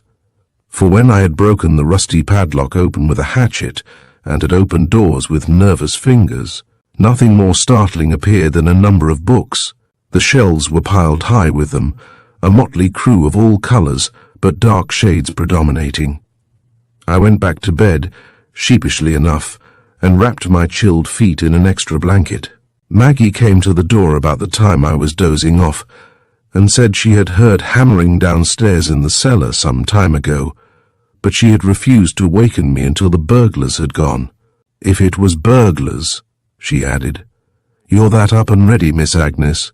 that I knew if I waked you, you'd be downstairs after them. What's a bit of silver to a human life?" I got her away at last, and she went, muttering something about digging up the cellar floor and finding an uneasy spirit. Then I fell asleep. I had taken cold that night, and the following morning I spent in bed. At noon, Maggie came upstairs, holding at arm's length a book. She kept her face averted and gave me a slanting and outraged glance. "This is a nice place we've come to," she said acidly. "Murder in the telephone and Antichrist in the fruit cellar." "Why, Maggie," I expostulated. "If these books stay, I go, and that's flat, Miss Agnes," was her ipsy-dixit. She dropped the book on the bed and stalked out, pausing at the door only to throw back, "If this is a clergyman's house, I guess I'd be better out of the church." I took up the book. It was well worn, and in the front, in a heavy masculine hand, the owner had written his name written it large, a bit defiantly perhaps. It had taken both courage and conviction to bring such a book into that devout household. I am not quick, mentally, especially when it comes to logical thought. I dare say I am intuitive rather than logical.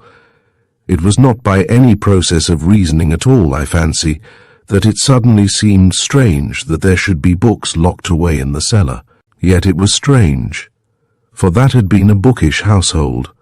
Books were its stock in trade, one may say. Such as I had borrowed from the library had been carefully tended. Torn leaves were neatly repaired.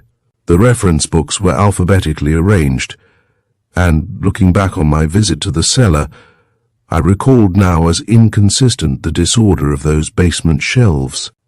I did not reach the truth until, that afternoon, I made a second visit to the cellar. Mrs. Graves had been mistaken. If not all Carlo Benton's prescribed books were hidden there, at least a large portion of his library was piled, in something like confusion, on the shelves. Yet she maintained that they had searched the house, and she herself had been present when the books were packed and taken away to the river. That afternoon I returned Mrs. Graves's visit. She was at home, and in a sort of flurried neatness that convinced me she had seen me from far up the road. That conviction was increased by the amazing promptness with which a tea tray followed my entrance. I had given her tea the day she came to see me, and she was not to be outdone. Indeed, I somehow gained the impression that tray and teapot and even little cakes had been waiting day by day for my anticipated visit. It was not hard to set her talking of Carlo Benton and his wickedness. She rose to the bait like a hungry fish, yet I gathered that, beyond his religious views or lack of them, she knew nothing. But on the matter of the books she was firm. After the box was ready, she said, we went to every room and searched it. Miss Emily was set on clearing out every trace. At the last minute, I found one called The Fallacy of Christianity slipped down behind the dresser in his room, and we put that in. It was the fallacy of Christianity that Maggie had brought me that morning. It is a most interesting story, I observed. What delicious tea, Mrs. Graves. And then you fastened up the box and saw it thrown into the river. It was quite a ceremony. My dear, Mrs. Graves said solemnly, it was not a ceremony. It was a rite, a significant rite. How can I reconcile the thoughts I had that afternoon with my later visit to Miss Emily? The little upper room in the village, dominated and almost filled by an old-fashioned bed, and Miss Emily, frail and delicate and beautifully neat, propped with pillows and holding a fine handkerchief as fresh as the flutings of her small cap in her hand. On a small stand beside the bed were her Bible, her spectacles, and her quaint old-fashioned gold watch. And Miss Emily herself? She was altered, shockingly altered. A certain tenseness had gone, a tenseness that had seemed to uphold her frail body and carry her about. Only her eyes seemed greatly alive, and before I left they too had ceased their searching of mine and looked weary and old. And at the end of my short visit, I had reluctantly reached this conclusion. Either Miss Emily had done the thing she confessed to doing, incredible as it might appear, or she thought she had done it, and the thing was killing her. She knew I had found the confession. I knew that. It was written large over her. What she had expected me to do, God only knows. To stand up and denounce her? To summon the law? I do not know. She said an extraordinary thing when at last I rose to go. I believe now that it was to give me my chance to speak. Probably she found the suspense intolerable, but I could not do it. I was too surprised, too perplexed, too afraid of hurting her. I had the feeling I know that I must protect her, and that feeling never left me until the end. "I think you must know, my dear," she said from her pillows, "that I have your paisley shawl." I was breathless. I thought that perhaps I stumbled. "It was raining that night," she said in her soft, delicate voice. "I have had it dried and pressed. It is not hurt." "I thought you would not mind," she concluded. "It does not matter at all." "Not in the least," I said unhappily. I am quite sure now that she meant me to speak then. I can recall the way she fixed her eyes on me, serene and expectant. She was waiting. But to save my life I could not. And she did not. Had she gone as far as she had the strength to go? Or was this again one of those curious pacts of hers? If I spoke or was silent, it was to be. I do not know. I do know that we were both silent, and that at last, with a quick breath, she reached out and thumped on the floor with a cane that stood beside the bed, until a girl came running up from below stairs. "Get the shawl, Fanny dear," said Miss Emily, "and wrap it up for Miss Blakiston." I wanted desperately, while the girl left the room to obey, to say something helpful, something reassuring, but I could not. My voice failed me, and Miss Emily did not give me another opportunity. She thanked me rather formally for the flowers I had brought from her garden, and let me go at last with a parcel under my arm, without further reference to it. The situation was incredible. Somehow, I had the feeling that Miss Emily would never reopen the subject again. She had given me my chance, at who knows what cost, and I had not taken it. There had been something in her good, I cannot find words for it, but it was perhaps a finality, an effect of a closed door that I felt without being able to analyze. I walked back to the house, refusing the offices of Mr. Staley, who met me on the road. I needed to think, but thinking took me nowhere. Only one conclusion stood out as a result of a mile and a half of mental struggle. Something must be done. Miss Emily ought to be helped. She was under a strain that was killing her. But to help I should know the facts. Only, were there any facts to know? Suppose, just by way of argument, for I did not believe it, that the confession was true, how could I find out anything about it? 5 years was a long time. I could not go to the neighbors.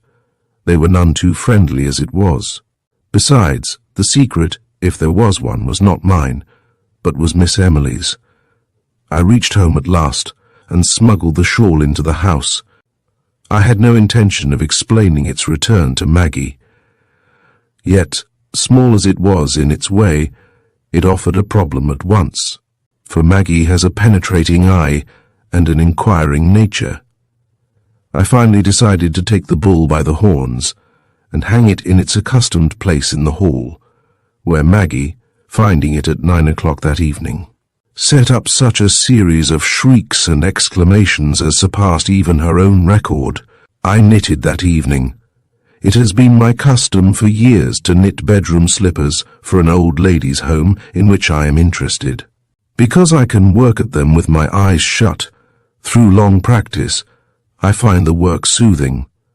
So that evening I knitted at Eliza Kleinordlinger's 5th annual right slipper and tried to develop a course of action. I began with a major premise, to regard the confession as a real one, until it was proved otherwise. Granted then that my little old Miss Emily had killed a woman. First, who was the woman? Second, where is the body? Third, what was the reason for the crime? Question 2 I had a tentative answer for. However horrible and incredible it seemed, it was at least possible that Miss Emily had substituted the body for the books, and that what Mrs. Graves described as a right had indeed been one. But that brought up a picture I could not face. And yet, I called up the local physician, a Dr. Lingard, that night and asked him about Miss Emily's condition. He was quite frank with me. "It's just a breaking up," he said. "It has come early because she has had a trying life and more responsibility than she should have had." "I have been wondering if a change of scene would not be a good thing," I suggested. But he was almost scornful. "Change," he said. "I've been after her to get away for years. She won't leave. I don't believe she has been 12 miles away in 30 years. I suppose her brother was a great care," I observed. It seemed to me that the doctor's hearty voice was a trifle less frank when he replied, but when I rang off, I told myself that I too was becoming neurasthenic and suspicious. I had, however, learned what I had wanted to know. Miss Emily had had no life outside Bolivar County. The place to look for her story was here, in the immediate vicinity. That night, I made a second visit to the basement. It seemed to me, with those chaotic shelves before me, that something of the haste and terror of a night 5 years before came back to me, a night when, confronted by the necessity for concealing a crime, the box upstairs had been hurriedly unpacked, its contents hidden here and locked away, and some other content, inert and heavy, had taken the place of the books.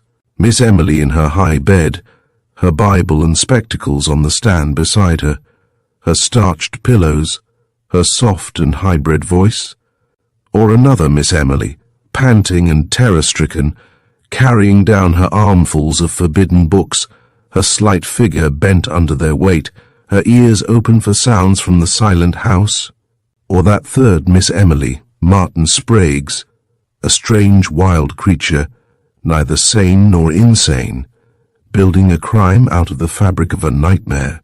Which was the real Emily Benton? Or was there another contingency that I had not thought of? Had some secret enemy of Miss Emily's, some hysterical girl from the parish, suffering under a fancied slight, or some dismissed and revengeful servant, taken this strange method of retaliation, done it, and then warned the little old lady that her house contained such a paper? I confess that this last thought took hold on me. It offered a way out that I clutched at. I had an almost frantic feeling by that time that I must know the truth. Suspense was weighing on me, and Maggie, never slow to voice an unpleasant truth, said that night, as she brought the carafe of ice water to the library, "You're going off the last few days, Miss Agnes," and when I made no reply, "You're sagging around the chin. There's nothing shows age like the chin. If you'd rub a little lemon juice on at night, you'd tighten up some." I ignored her elaborately, but I knew she was right. Heat and sleepless nights, and those early days of fear had told on me. And although I usually disregard Maggie's cosmetic suggestions culled from the beauty columns of the evening paper, a look in the mirror decided me. I went downstairs for the lemon. At least, I thought it was for the lemon. I am not sure. I have come to be uncertain of my motives. It is distinctly possible that, subconsciously, I was making for the cellar all the time. I only know that I landed there, with a lemon in my hand, at something after 11 o'clock. The books were piled in disorder on the shelves. Their 5 years of burial had not hurt them beyond a slight dampness of the leaves. No hand, I believe, had touched them since they were taken from the box, where Mrs. Graves had helped to pack them. Then, if I were shrewd, I should perhaps gather something from their very disorder. But, as a matter of fact, I did not. I would quite certainly have gone away as I came, clueless, had I not attempted to straighten a pile of books, dangerously sagging like my chin. and threatening a fall. My effort was rewarded by a veritable Niagara of books. They poured over the edge, a few first, then more, until I stood, it seemed, knee-deep in a raging sea of atheism. Somewhat grimly I set to work to repair the damage, and one by one I picked them up and restored them. I put them in methodically this time, glancing at each title to place the volume upright. Suddenly, out of the darkness of unbelief, a title caught my eye and held it. The Handwriting of God. I knew the book. It had fallen into bad company, but its theology was unimpeachable. It did not belong. I opened it. The Reverend Samuel Thaddeus had written his own name in it, in the cramped hand I had grown to know. Evidently its presence there was accidental. I turned it over in my hands, and saw that it was closed down on something, on several things indeed. They proved to be a small black notebook, a pair of spectacles, a woman's handkerchief. I stood there looking at them. They might mean nothing but the accidental closing of a book, which was mistakenly placed in bad company, perhaps by Mrs. Graves. I was inclined to doubt her knowledge of religious literature, or they might mean something more, something I had feared to find, armed with the volume, and the lemon forgotten, where the cook found it the next day and made much of the mystery. I went upstairs again. Viewed in a strong light, the 3 articles took on real significance. The spectacles, I fancied, were Miss Emily's. They were, to all appearances, the duplicates of those on her tidy bedside stand. But the handkerchief was not hers. Even without the scent, which had left it, but clung obstinately to the pages of the book, I knew it was not hers. It was florid, embroidered, and cheap, and held close to the light. I made out a laundry mark in ink on the border. The name was either Wright or Knight. The notebook was an old one and covered a period of almost 20 years. It contained dates and cash entries. The entries were nearly all in the Reverend Samuel Thaddeus's hand, but after the date of his death, they had been continued in Miss Emily's writing. They varied little, save that the amounts gradually increased toward the end, and the dates were further apart. Thus, in 1898 there were 6 entries, aggregating $500. In 1902 to 1903 there were no entries at all, but in 1904 there was a single memorandum of $1,000. The entire amount must have been close to $25,000. There was nothing to show whether it was money saved or money spent, money paid out or come in. But across the years 1902 and 1903, the Reverend Thaddeus had written diagonally the word Australia. There was a certain amount of enlightenment there. Carlo Benton had been in Australia during those years. In his 50 years in Bolivar County, the father had rather naively quoted a letter from Carlo Benton in Melbourne, a record then, in all probability, of sums paid by this harassed old man to a worthless son. Only the handkerchief refused to be accounted for. I did not sleep that night. More and more, as I lay wide-eyed through the night, it seemed to me that Miss Emily must be helped, that she was drifting miserably out of life for need of a helping hand. Once, toward morning, I dozed off, to waken in a state of terror that I recognized as a return of the old fear. But it left me soon, although I lay awake until morning. That day I made 2 resolves: to send for Willie and to make a determined effort to see the night telephone operator. My letter to Willie off, I tried to fill the day until the hour when the night telephone operator was up and about, late in the afternoon. The delay was simplified by the arrival of Mrs. Graves, in white silk gloves and a black cotton umbrella as a sunshade. She had lost her air of being afraid I might patronize her, and explained pantingly that she had come on an errand, not to call. "I'm at my Christmas presents now," she said, "and I've fixed on a bedroom set for Miss Emily. I suppose you won't care if I go right up and measure the dresser top, will you?" I took her up, and her sharp eyes roved over the stairs and the upper hall. "That's where Carlo died," she said. "It's never been used since, unless you—" She had paused, staring into Miss Emily's deserted bedroom.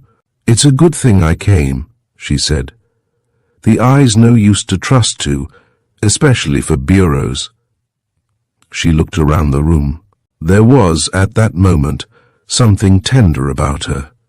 She even lowered her voice and softened it. It took on, almost comically, the refinements of Miss Emily's own speech. "Whose photograph is that?" she asked suddenly. "I don't know that I ever saw it before, but it looks familiar too." She reflected before it. It was clear that she felt a sort of resentment at not recognizing the young and smiling woman in the old walnut frame, but a moment later she was measuring the dresser top, her mind set on Christmas benevolence. However, before she went out, she paused near the photograph. "It's queer," she said. "I've been in this room about 1,000 times, and I've never noticed it before. I suppose you can get so accustomed to a thing that you don't notice it." As she went out, she turned to me, and I gathered that not only the measurement for a gift had brought her that afternoon. "About those books," she said. "I run on a lot when I get to talking. I suppose I shouldn't have mentioned them, but I'm sure you'll keep the story to yourself. I've never even told Mr. Graves." "Of course I shall," I assured her. "But didn't the hackman see you packing the books?" "No, indeed. We packed them the afternoon after the funeral, and it was the next day that Staley took them off. He thought it was old bedding and so on, and he hinted to have it given to him. So, Miss Emily and I went along to see it was done right, so I discovered that the box had sat overnight in the Benton house. There remained, if I was to help Miss Emily, to discover what had occurred in those dark hours when the books were taken out and something else substituted.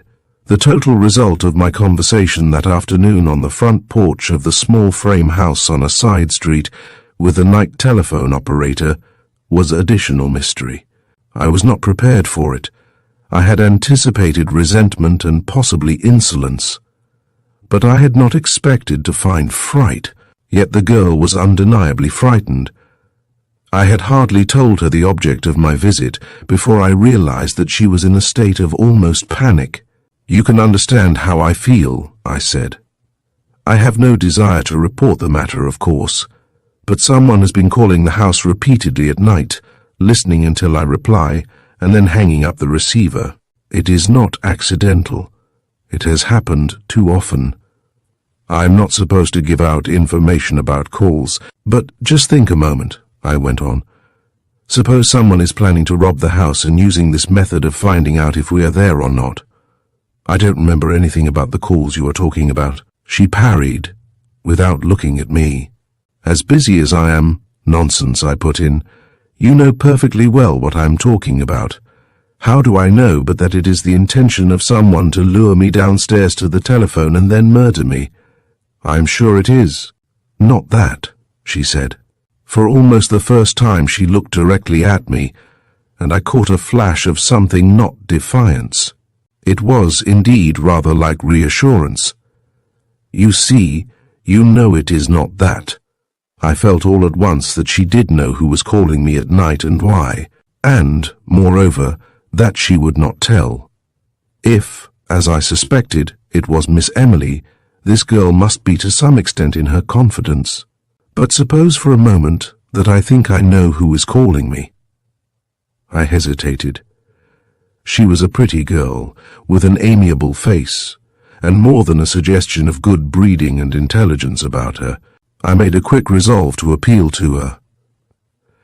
"My dear child," I said, "I want so very much, if I can, to help someone who is in trouble. But before I can help, I must know that I can help, and I must be sure it is necessary. I wonder if you know what I'm talking about." "Why don't you go back to the city?" she said suddenly. "Go away and forget all about us here. That would help more than anything." "But would it?" I asked gently. "Would my going away help her?" To my absolute amazement, she began to cry. We had been sitting on a cheap porch seat side by side, and she turned her back to me and put her head against the arm of the bench. "She's going to die," she said shakily. "She's weaker every day. She is slipping away, and no one does anything." But I got nothing more from her. She had understood me, it was clear, and when at last she stopped crying, she knew well enough that she had betrayed her understanding. But she would not talk. I felt that she was not unfriendly, and that she was uncertain rather than stubborn. In the end I got up, little better off than when I came. "I'll give you time to think it over," I said. "Not so much about the telephone calls, because you've really answered that, but about Miss Emily. She needs help, and I want to help her. But you tie my hands." She had a sort of gift for silence. As I grew later on to know Anne Bullard better, I realized that even more. So now she sat silent and let me talk. "What I want," I said, "is to have Miss Emily know that I am friendly, that I am willing to do anything to show my friendliness. Anything." "You see," she said with a kind of dogged patience, "it isn't really up to you or to me either. It's something else." She hesitated. "She's very obstinate," she added. When I went away, I was aware that her eyes followed me, anxious and thoughtful eyes, with something of Miss Emily's own wide-eyed gaze. Willie came late the next evening. I had indeed gone upstairs to retire when I heard his car in the drive. When I admitted him, he drew me into the library and gave me a good looking over. "As I thought," he said, "nerves gone, looks gone. I told you Maggie would put a curse on you. What is it?" So I told him. The telephone he already knew about, the confession he read over twice, and then observed, characteristically, that he would be eternally, I think the word is hornswoggled. When I brought out the handwriting of God, following Mrs. Graves's story of the books, he looked thoughtful, and indeed by the end of the recital he was very grave. "Sprague is a lunatic," he said with conviction. "There was a body, and it went into the river in the packing case. It is distinctly possible that this knight or right woman who owned the handkerchief was the victim. However, that's for later on. The plain truth is that there was a murder, and that Miss Emily is shielding someone else. And, after all, that was the only immediate result of Willie's visit, a new theory, so that now it stood, there was a crime, there was no crime. Miss Emily had committed it. Miss Emily had not committed it. Miss Emily had confessed it, but someone else had committed it. For a few hours, however, our attention was distracted from Miss Emily and her concerns by the attempted robbery of the house that night. I knew nothing of it until I heard Willie shouting downstairs. I was deeply asleep, relaxed no doubt by the consciousness that at last there was a man in the house. And indeed, Maggie slept for the same reason through the entire occurrence. "Stop, or I'll fire," Willie repeated as I sat up in bed. I knew quite well that he had no weapon. There was not one in the house. But the next moment there was a loud report, either a door slamming or a pistol shot, and I ran to the head of the stairs. There was no light below, but a current of cool night air came up the staircase, and suddenly I realized that there was complete silence in the house. "Willie!" I cried out in an agony of fright, but he did not reply, and then suddenly the telephone rang. I did not answer it. I know now why it rang, that there was real anxiety behind its summons, but I hardly heard it then. I was convinced that Willie had been shot. I must have gone noiselessly down the stairs, and at the foot I ran directly into Willie. He was standing there, only a deeper shadow in the blackness, and I had placed my hand over his as it lay on the newel post before he knew I was on the staircase. He wheeled sharply, and I felt to my surprise that he held a revolver in his hand. "Willie, what is it?" I said in a low tone. "Shh," he whispered. "Don't move or speak." We listened, standing together. There were undoubtedly sounds outside, someone moving about, a hand on a window catch, and finally, not particularly cautious steps at the front door. It swung open. I could hear it creak as it moved slowly on its hinges. I put a hand out to steady myself by the comfort of Willie's presence before me, between me and that softly opening door, but Willie was moving forward, crouched down, I fancied, and the memory of that revolver terrified me. "Don't shoot him, Willie," I almost shrieked. "Shoot whom?" said Willie's cool voice just inside the door.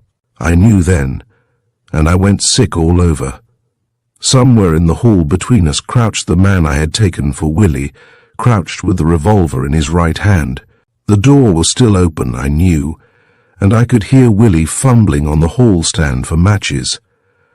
I called out something incoherent about not striking a light, but Willie, whistling softly to show how cool he was, struck a match. It was followed instantly by a report, and I closed my eyes. When I opened them, Willie was standing unhurt, staring over the burning match at the door, which was closed, and I knew that the report had been but the bang of the heavy door. "What in blazes slammed that door?" he said. "The burglar, whatever he is," I said, my voice trembling in spite of me. He was here, in front of me. I laid my hand on his. He had a revolver in it. "When you opened the door, he slipped out past you." Willie muttered something and went toward the door. A moment later I was alone again, and the telephone was ringing. I felt my way back along the hall. I touched the cat, which had been sleeping on the telephone stand. He merely turned over. I have tried, in living that night over again, to record things as they impressed me. For, after all, this is a narrative of motive rather than of incidents, of emotions as against deeds. But at the time, the brief conversation over the telephone seemed to me both horrible and unnatural. From a great distance a woman's voice said, "Is anything wrong there?" That was the first question, and I felt quite sure that it was the Bullard girl's voice. That is, looking back from the safety of the next day, I so decided. At the time I had no thought whatever. "There is nothing wrong," I replied. I do not know why I said it. Surely there was enough wrong, with Willie chasing an armed intruder through the garden.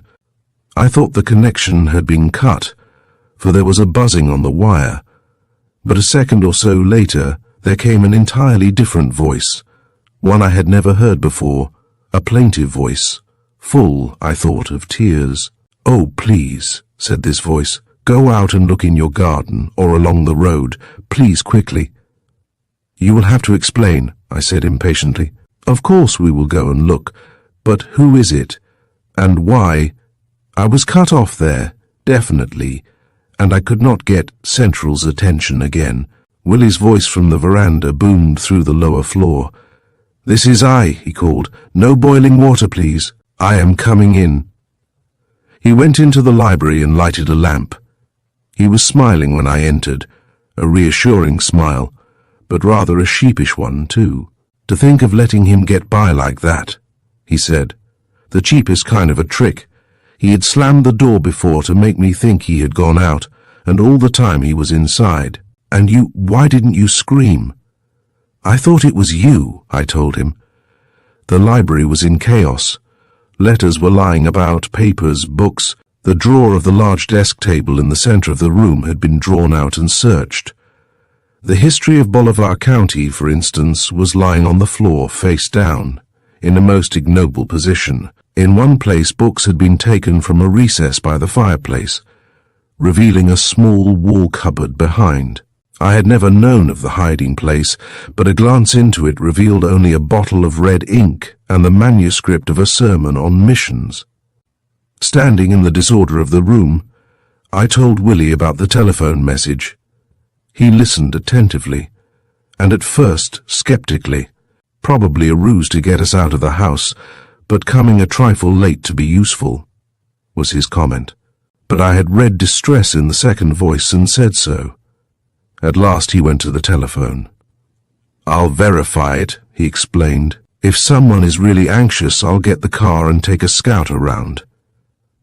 But he received no satisfaction from the bullet girl, who, he reported, listened stoically and then said she was sorry, but she did not remember who had called.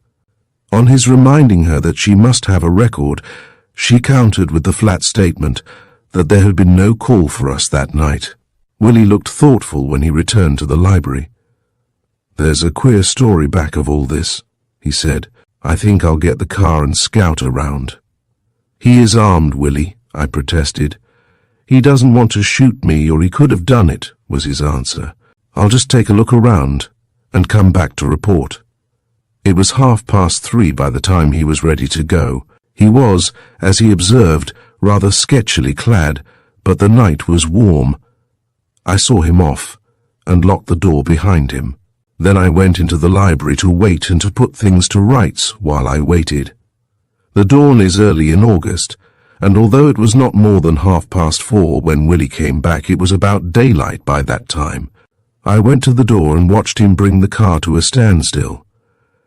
He shook his head when he saw me. "Absolutely nothing," he said.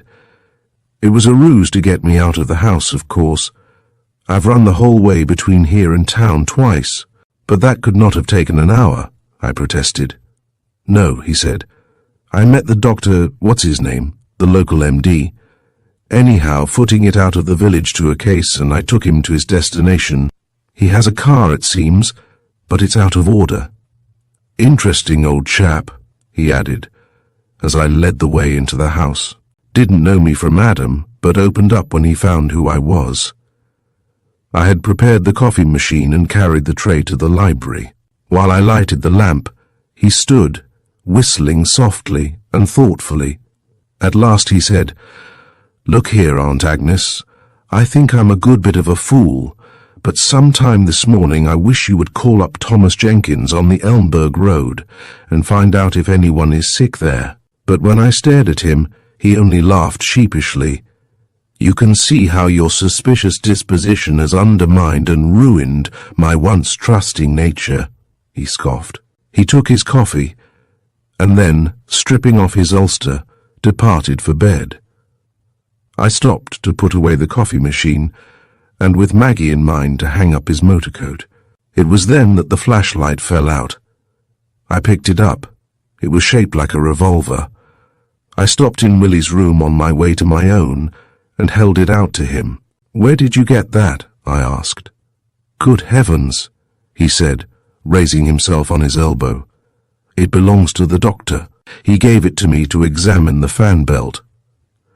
I must have dropped it into my pocket." And still I was nowhere.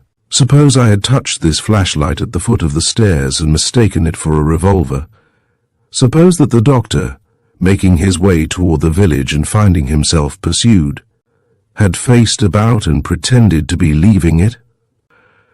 Grant, in a word, that Dr. Lingard himself had been our night visitor. What then?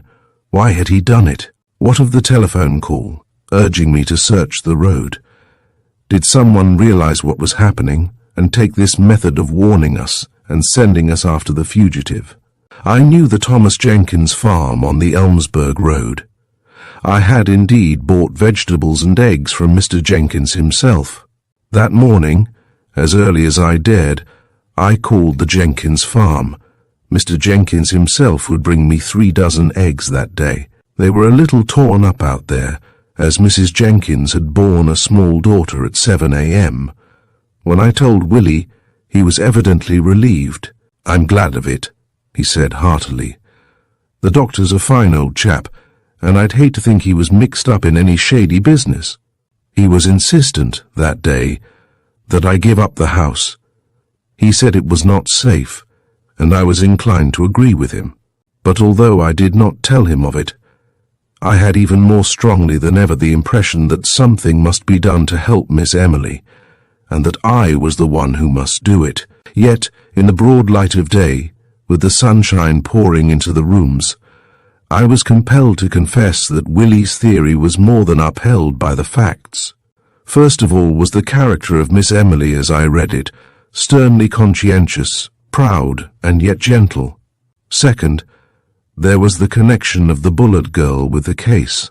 And third, there was the invader of the night before, an unknown quantity where so much seemed known, where a situation involving Miss Emily alone seemed to call for no one else. Willie put the matter flatly to me as he stood in the hall, drawing on his driving gloves. "Do you want to follow it up?" he asked. "Isn't it better to let it go? After all, you have only rented the house. You haven't taken over its history or any responsibility but the rent." "I think Miss Emily needs to be helped," I said, rather feebly. "Let her friends help her. She has plenty of them. Besides, isn't it rather a queer way to help her, to try to fasten a murder on her?" I could not explain what I felt so strongly, that Miss Emily could only be helped by being hurt, that whatever she was concealing, the long concealment was killing her. That I felt in her, it is always difficult to put what I felt about Miss Emily into words, that she both hoped for and dreaded desperately the light of the truth. But if I was hardly practical when it came to Miss Emily, I was rational enough in other things. It is with no small pride but without exultation, for in the end it cost too much, that I point to the solution of one issue as my own. With Willie gone, Maggie and I settled down to the quiet tenure of our days. She informed me, on the morning after that eventful night, that she had not closed an eye after 1 o'clock. She came into the library and asked me if I could order her some sleeping powders. "Fiddlesticks," I said sharply. "You slept all night. I was up and around the house, and you never knew it." "Honest to heaven, Miss Agnes, I never slept at all.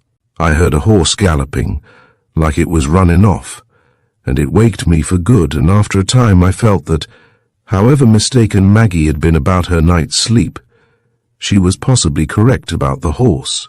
He started to run about the stable somewhere," she said. "You can smile if you want.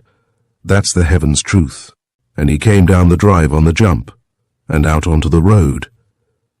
"We can go and look for hoof marks," I said, and rose, but Maggie only shook her head. "It was no real horse, Miss Agnes," she said. "You'll find nothing.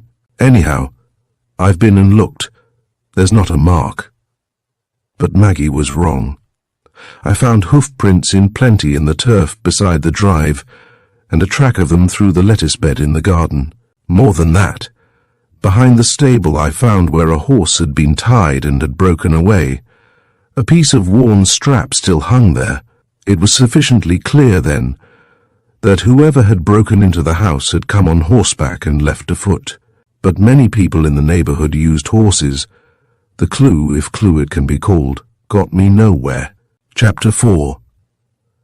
For several days things remained in statu quo. Our lives went on evenly. The telephone was at our service without any of its past vagaries. Maggie's eyes ceased to look as if they were being pushed out from behind, and I ceased to waken at night and listen for untoward signs. Willie telephoned daily. He was frankly uneasy about my remaining there.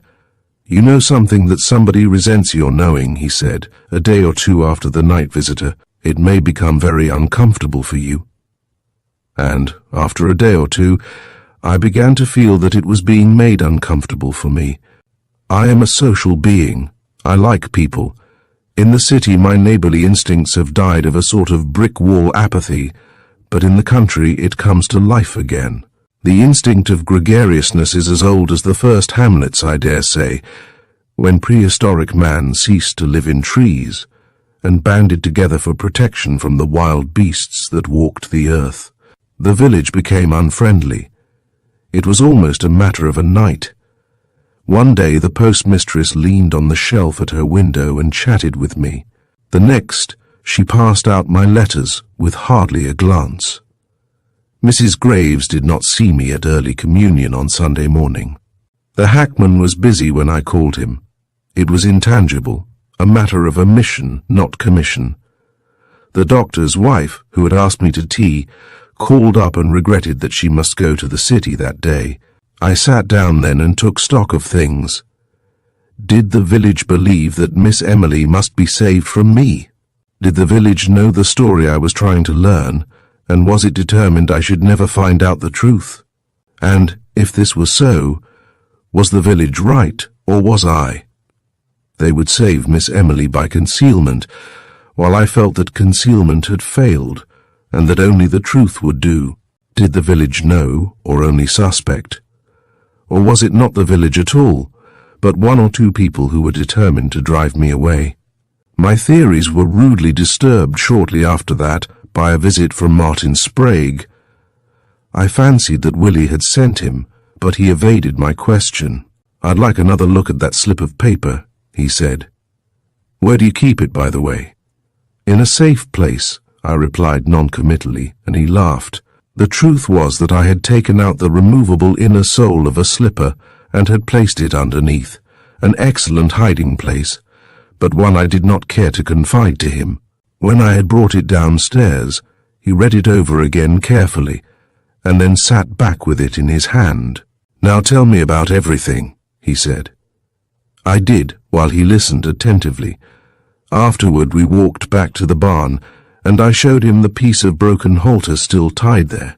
He surveyed it without comment, but on the way back to the house he said, "If the village is lined up as you say it is, I suppose it is useless to interview the harness maker. He has probably repaired that strap, or sold a new one, to whoever. It would be a nice clue to follow up." "I'm not doing detective work," I said shortly. "I'm trying to help someone who is dying of anxiety and terror." He nodded. "I get you," he said, but his tone was not flippant. "The fact is, of course, that the early theory won't hold. There has been a crime, and the little old lady did not commit it. But suppose you find out who did it. How is that going to help her?" "I don't know, Martin," I said in a sort of desperation, "but I have the most curious feeling that she is depending on me. The way she spoke the day I saw her, and her eyes and everything. I know you think it nonsense," I finished lamely. "I think you'd better give up the place and go back to town," he said. But I saw that he watched me carefully, and when, at last, he got up to go, he put a hand on my shoulder. "I think you are right after all," he said. "There are a good many things that can't be reasoned out with any logic we have, but that are true nevertheless. We call it intuition, but it's really subconscious intelligence. Stay, by all means, if you feel you should." In the doorway he said, "Remember this, Miss Agnes. Both a crime of violence and a confession like the one in your hand are the products of impulse. They are not, either of them, premeditated. They are not the work, then, of a calculating or cautious nature. Look for a big emotional type." It was a day or two after that I made my visit to Miss Emily. I had stopped once before, to be told with an air of finality that the invalid was asleep. On this occasion I took with me a basket of fruit. I had half expected a refusal, but I was admitted. The Bullard girl was with Miss Emily. She had, I think, been kneeling beside the bed, and her eyes were red and swollen, but Miss Emily herself was as cool, as dainty and starched and fragile as ever. More so, I thought.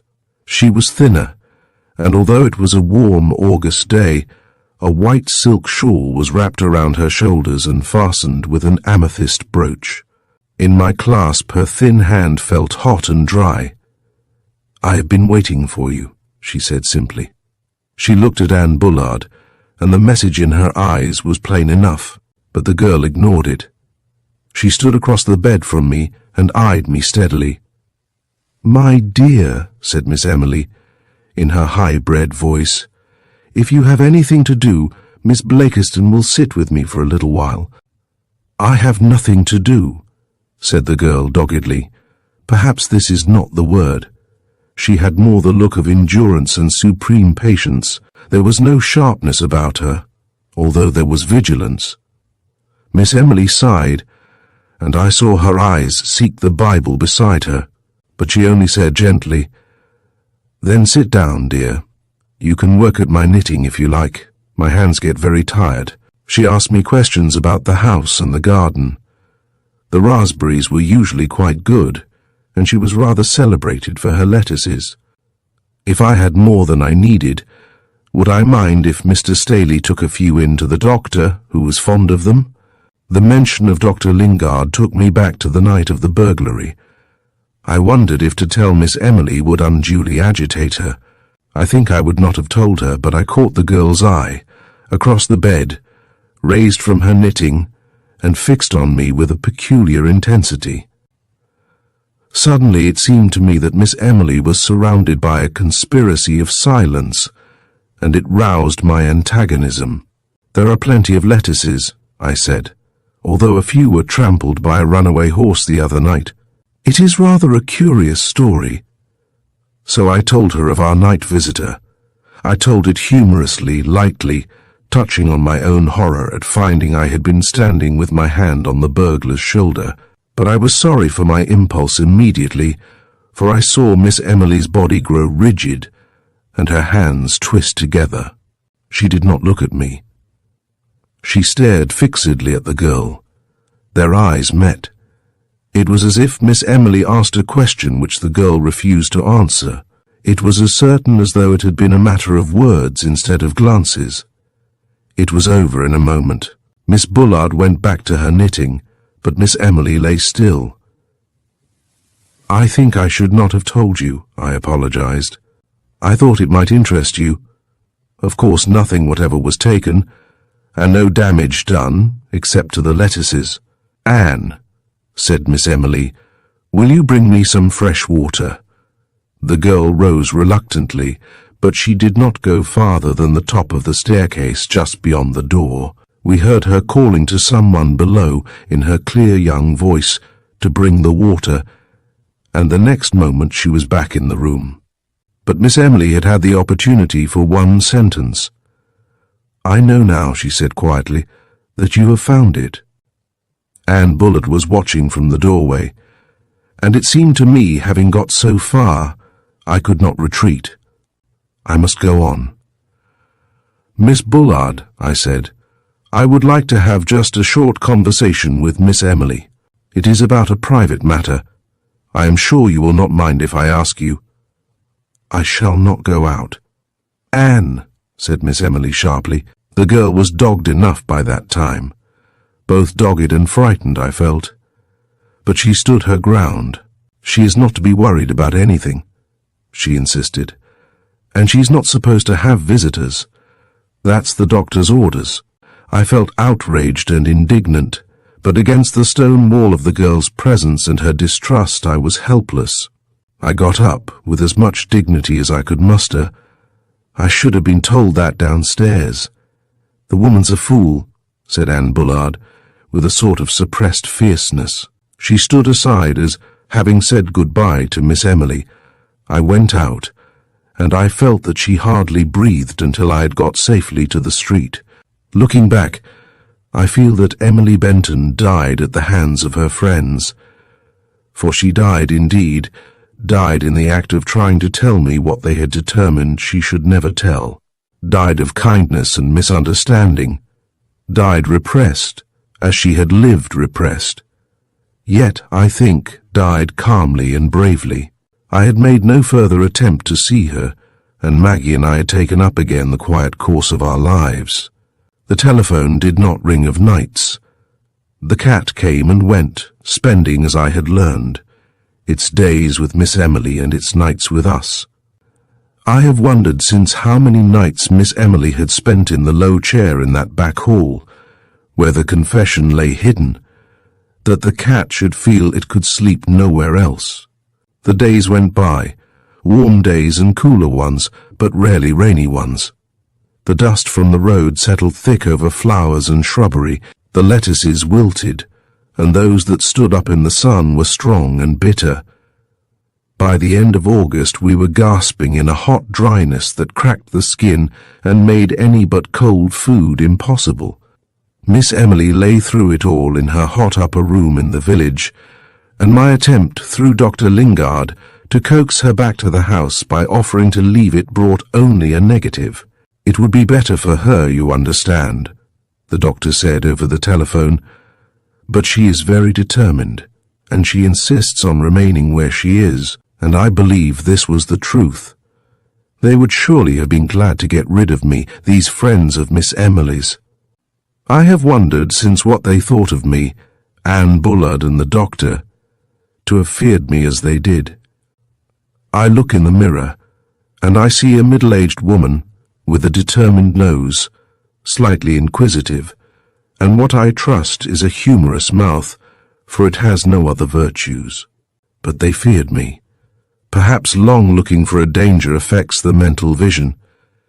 Anyhow, by the doctor's order, I was not allowed to call and see Miss Emily again. Then, one night, the heat suddenly lifted. One moment I was sitting on the veranda, lifeless and inert, and the next a cool wind, with a hint of rain, had set the shutters to banging and the curtains to flowing. Like flags of truce from the windows, the air was life, energy.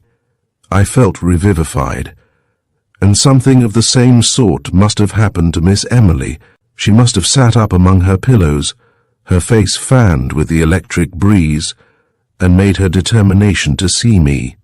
Anne Bullard was at work, and she was free from observation. It must have been 9 o'clock when she left the house, a shaken little figure in black, not as neat as usual, but hooked and buttoned for all that, with no one will ever know what agony of old hands. She was 2 hours and a half getting to the house, and the rain came at 10 o'clock.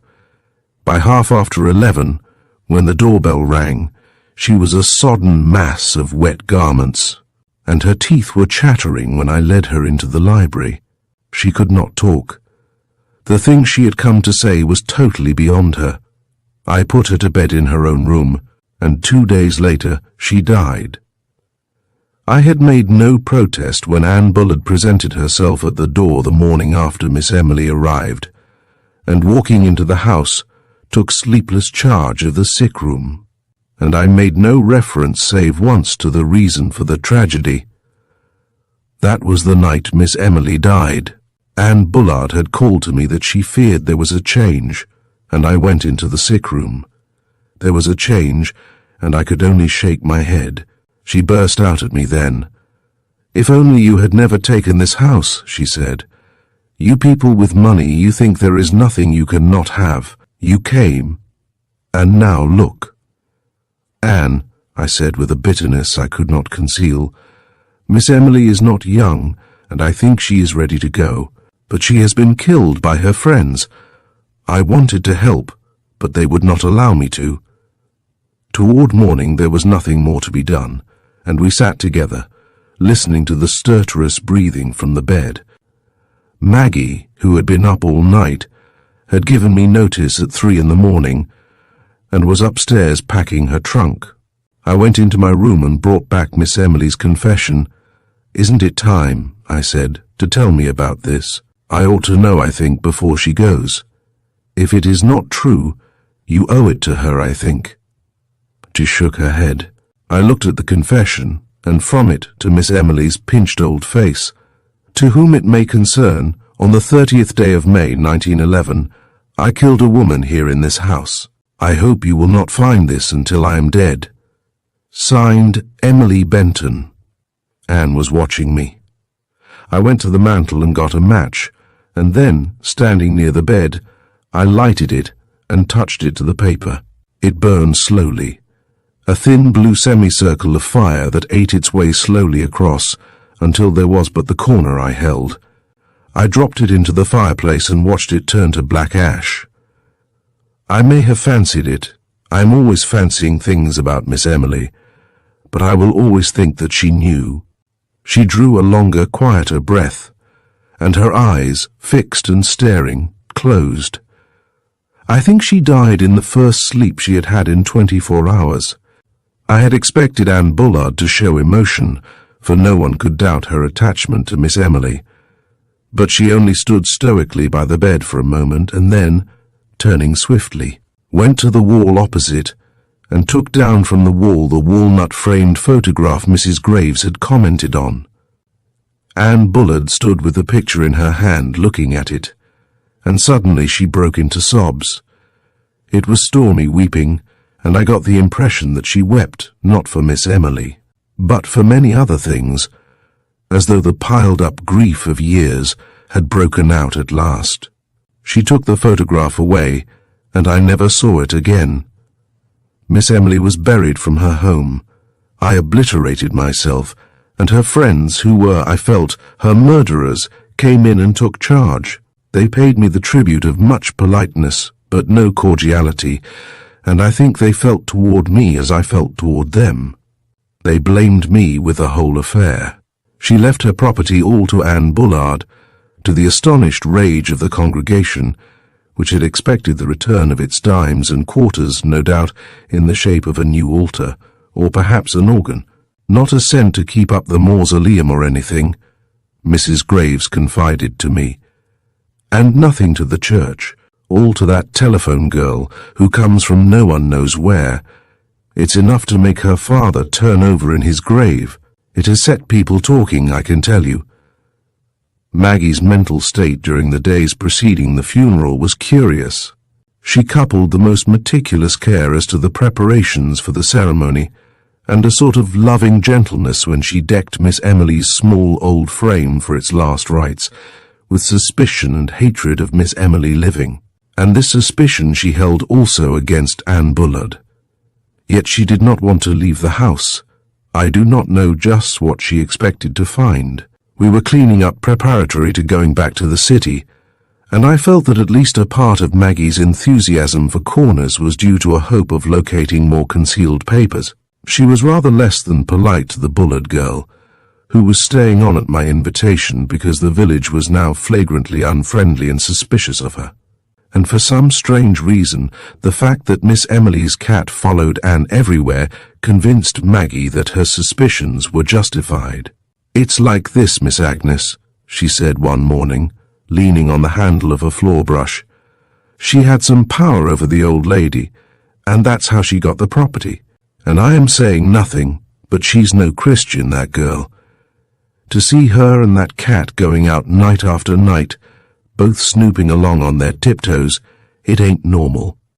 I had several visits from Martin Sprague since Miss Emily's death, and after a time I realized that he was interested in Anne. She was quite attractive in her mourning clothes, and there was something about her, not in feature, but in neatness, and in the way her things had of, well, staying in place, that reminded me of Miss Emily herself. It was rather surprising, too, to see the way she fitted into her new surroundings and circumstances.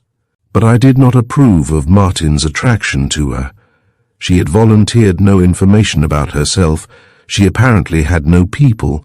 She was a lady, I felt, although, with the exception of her new mourning, her clothing was shabby and her linen even coarse. She held the key to the confession.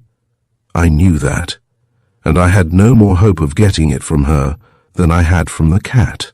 So I prepared to go back to the city, with the mystery unsolved. It seemed a pity when I had got so far with it. I had reconstructed a situation out of such bricks as I had: the books in the cellar, Mrs. Graves's story of the river, the confession, possibly the notebook and the handkerchief. I had even some material left over in the form of the night intruder, who may or may not have been the doctor. And then, having got so far, I had had to stop for lack of other bricks. A day or two before I went back to the city, Maggie came to me with a folded handkerchief in her hand. "Is that yours?" she asked. I disclaimed it. It was not very fine and looked rather yellow. "It's got a name on it," Maggie volunteered. "Right, I think it is. 'Tain't hers unless she's picked it up somewhere. It's just come out of the wash." Maggie's eyes were snapping with suspicion. "There ain't any rights around here, Miss Agnes," she said. "I should say she's here under a false name. Rights likely hers." In tracing the mystery of the confession, I find that 3 apparently disconnected discoveries paved the way to its solution. Of these, the handkerchief came first.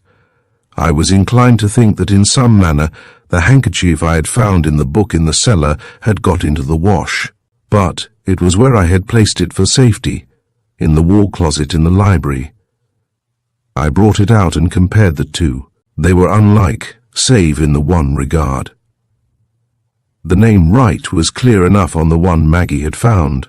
With it as a guide, the other name was easily seen to be the same. Moreover, both had been marked by the same hand. Yet, on Anne Bullard being shown the one Maggie had found, she disclaimed it. "Don't you think someone dropped it at the funeral?" she asked. But I thought, as I turned away, that she took a step toward me. When I stopped, however, and faced about, she was intent on something outside the window, and so it went. I got nowhere. And now, by way of complication, I felt my sympathy for Anne's loneliness turning to genuine interest. She was so stoical, so repressed, and so lonely. And she was tremendously proud. Her pride was vaguely reminiscent of Miss Emily's. She bore her ostracism almost fiercely, yet there were times when I felt her eyes on me, singularly gentle and appealing. Yet she volunteered nothing about herself. I intended to finish the history of Bolivar County before I left. I dislike not finishing a book. Besides, this one fascinated me, the smug complacence and almost loud virtue of the author, his satisfaction in Bolivar County, and his small hits at the world outside, his patronage to those not of it. And always, when I began to read, I turned to the inscription in Miss Emily's hand, the hand of the confession, and I wondered if she had really believed it all. So, on this day, I found the name Bullard in the book. It had belonged to the Reverend Samuel Thaddeus's grandmother, and he distinctly stated that she was the last of her line. He inferred, indeed, that since the line was to end, it had chosen a fitting finish in his immediate progenitor. That night at dinner I said, "Anne, are there any Bullards in this neighborhood now?" "I have never heard of any, but I have not been here long." "It is not a common name," I persisted, but she received my statement in silence. She had, as I have said, rather a gift for silence. That afternoon I was wandering about the garden, snipping faded roses with Miss Emily's garden shears, when I saw Maggie coming swiftly toward me. When she caught my eye, she beckoned to me. "Walk quiet, Miss Agnes," she said, "and don't say I didn't warn you. She's in the library." So, feeling hatefully like a spy, I went quietly over the lawn toward the library windows. They were long ones, to the floor, and at first I made out nothing. Then I saw Anne. She was on her knees, following the border of the carpet with fingers that examined it, inch by inch. She turned, as if she felt our eyes on her, and saw us. I shall never forget her face. She looked stricken. I turned away. There was something in her eyes that made me think of Miss Emily, lying among her pillows and waiting for me to say the thing she was dreading to hear. I sent Maggie away with a gesture. There was something in her pursed lips that threatened danger, for I felt then as if I had always known it, and only just realized I knew it, that somewhere in that room lay the answer to all questions, lay Miss Emily's secret, and I did not wish to learn it. It was better to go on wondering, to question and doubt and decide again. I was, I think, in a state of nervous terror by that time, terror and apprehension. While Miss Emily lived, I had hoped to help, but now it seemed too hatefully like accusing when she could not defend herself. And there is another element that I am bound to acknowledge. There was an element of jealousy of Anne Bullard. Both of us had tried to help Miss Emily. She had foiled my attempt in her own endeavour, a mistaken endeavour, I felt, but there was now to be no blemish on my efforts. I would no longer pry or question or watch. It was too late. In a curious fashion, each of us wished, I think, to prove the quality of her tenderness for the little old lady who was gone beyond all human tenderness. So that evening, after dinner, I faced Anne in the library. "Why not let things be as they are, Anne?" I asked. "It can do no good. Whatever it is, and I do not know, why not let things rest?" "Someone may find it," she replied. "Someone who does not care, as we care." "Are you sure there is something?" "She told me near the last. I only don't know just where it is." "And if you find it?" "It is a letter. I shall burn it without reading. Although," she drew a long breath, "I know what it contains." "If in any way it comes into my hands," I assured her, "I shall let you know, and I shall not read it." She looked thoughtful rather than grateful. "I hardly know," she said. "I think she would want you to read it if it came to you. It explains so much. And it was a part of her plan. You know, of course, that she had a plan. It was a sort of arrangement she hesitated. It was a sort of pact she made with God, if you know what I mean. That night Maggie found the letter. I had gone upstairs, and Anne was, I think, already asleep. I heard what sounded like distant hammering, and I went to the door. Someone was in the library below. The light was shining out into the hall, and my discovery of that was followed almost immediately by the faint splintering of wood. Rather outraged than alarmed, I went back for my dressing gown, and as I left the room, I confronted Maggie in the hallway. She had an envelope in one hand and a hatchet in the other. "I found it," she said briefly. She held it out, and I took it. On the outside, in Miss Emily's writing, it said, "To whom it may concern." It was sealed. I turned it over in my hand while Maggie talked. "When I saw that girl crawling around," she said, "seems to me I remembered all at once seeing Miss Emily. That day I found her, running her finger along the baseboard. Says I to myself, there's something more hidden, and she don't know where it is. But I do. So I lifted the baseboard, and this was behind it. Anne heard her from her room, and she went out soon afterward. I heard her going down the stairs and called to her, but she did not answer. I closed the door on Maggie and stood in my room, staring at the envelope. I have wondered since whether Miss Emily, had she lived, would have put the responsibility on Providence for the discovery of her pitiful story. So many of us blame the remorseless hand of destiny for what is so manifestly our own doing. It was her own anxiety, surely, that led to the discovery in each instance. Yet I am certain that old Emily Benton died, convinced that a higher hand than any on earth had directed the discovery of the confession. Miss Emily has been dead for more than a year now. To publish the letter can do her no harm. In a way, too, I feel, it may be the fulfillment of that strange pact she made. For just as discovery was the thing she most dreaded, so she felt that by paying her penalty here she would be saved something beyond that sort of spiritual bookkeeping which most of us call religion. Anne Sprague, she is married now to Martin, has, I think, some of Miss Emily's feeling about it, although she denies it. But I am sure that in consenting to the recording of Miss Emily's story, she feels that she is doing what that gentle fatalist would call following the hand of Providence. I read the letter that night in the library where the light was good. It was a narrative, not a letter, strictly speaking. It began abruptly. I must set down this thing as it happened. I shall write it fully because I must get it off my mind. I find that I am always composing it, and that my lips move when I walk along the street, or even when I am sitting in church. How terrible if I should some day speak it aloud.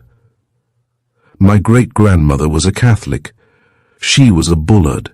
Perhaps it is from her that I have this overwhelming impulse to confession. And lately I have been terrified.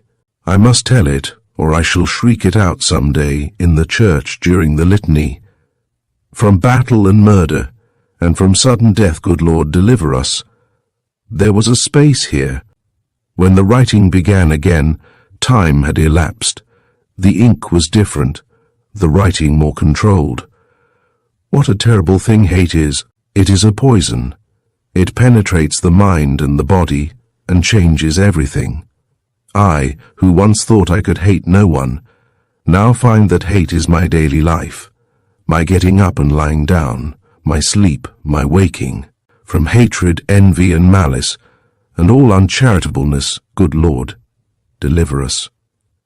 Must one suffer twice for the same thing? Is it not true that we pay but one penalty? Surely we pay either here or beyond, but not both. Oh, not both. Will this ever be found? Where shall I hide it? For I have the feeling that I must hide it, not destroy it, as the Catholic buries his sin with the priest. My father once said that it is the healthful humiliation of the confessional that is its reason for existing. If humiliation be a virtue, I have copied the confession to this point, but I find I cannot go on. She was so merciless to herself, so hideously calm, so exact as to dates and hours. She had laid her life on the table and dissected it for the Almighty. I heard the story that night, gently told, and somehow I feel that that is the version by which Miss Emily will be judged. If humiliation be a virtue, I read and was about to turn the page when I heard Anne in the hall. She was not alone. I recognized Dr. Lingard's voice. 5 minutes later I was sitting opposite him, almost knee to knee, and he was telling me how Miss Emily had come to commit her crime. Anne Bullard was there, standing on the hearthrug. She kept her eyes on me, and after a time I realized that these two simple people feared me, feared for Miss Emily's gentle memory, feared that I, good heaven, would make the thing public. First of all, Miss Blakiston, said the doctor, one must have known the family to realize the situation, its pride in its own uprightness, the virtue of the name, what it stood for in Bolivar County. She was raised on that. A Benton could do no wrong, because a Benton would do no wrong. But there is another side also. I doubt if any girl was ever raised as Miss Emily was. She knew nothing. At 50, she was as childlike and innocent as she was at 10. She had practically never heard of vice. The ugly things for her did not exist.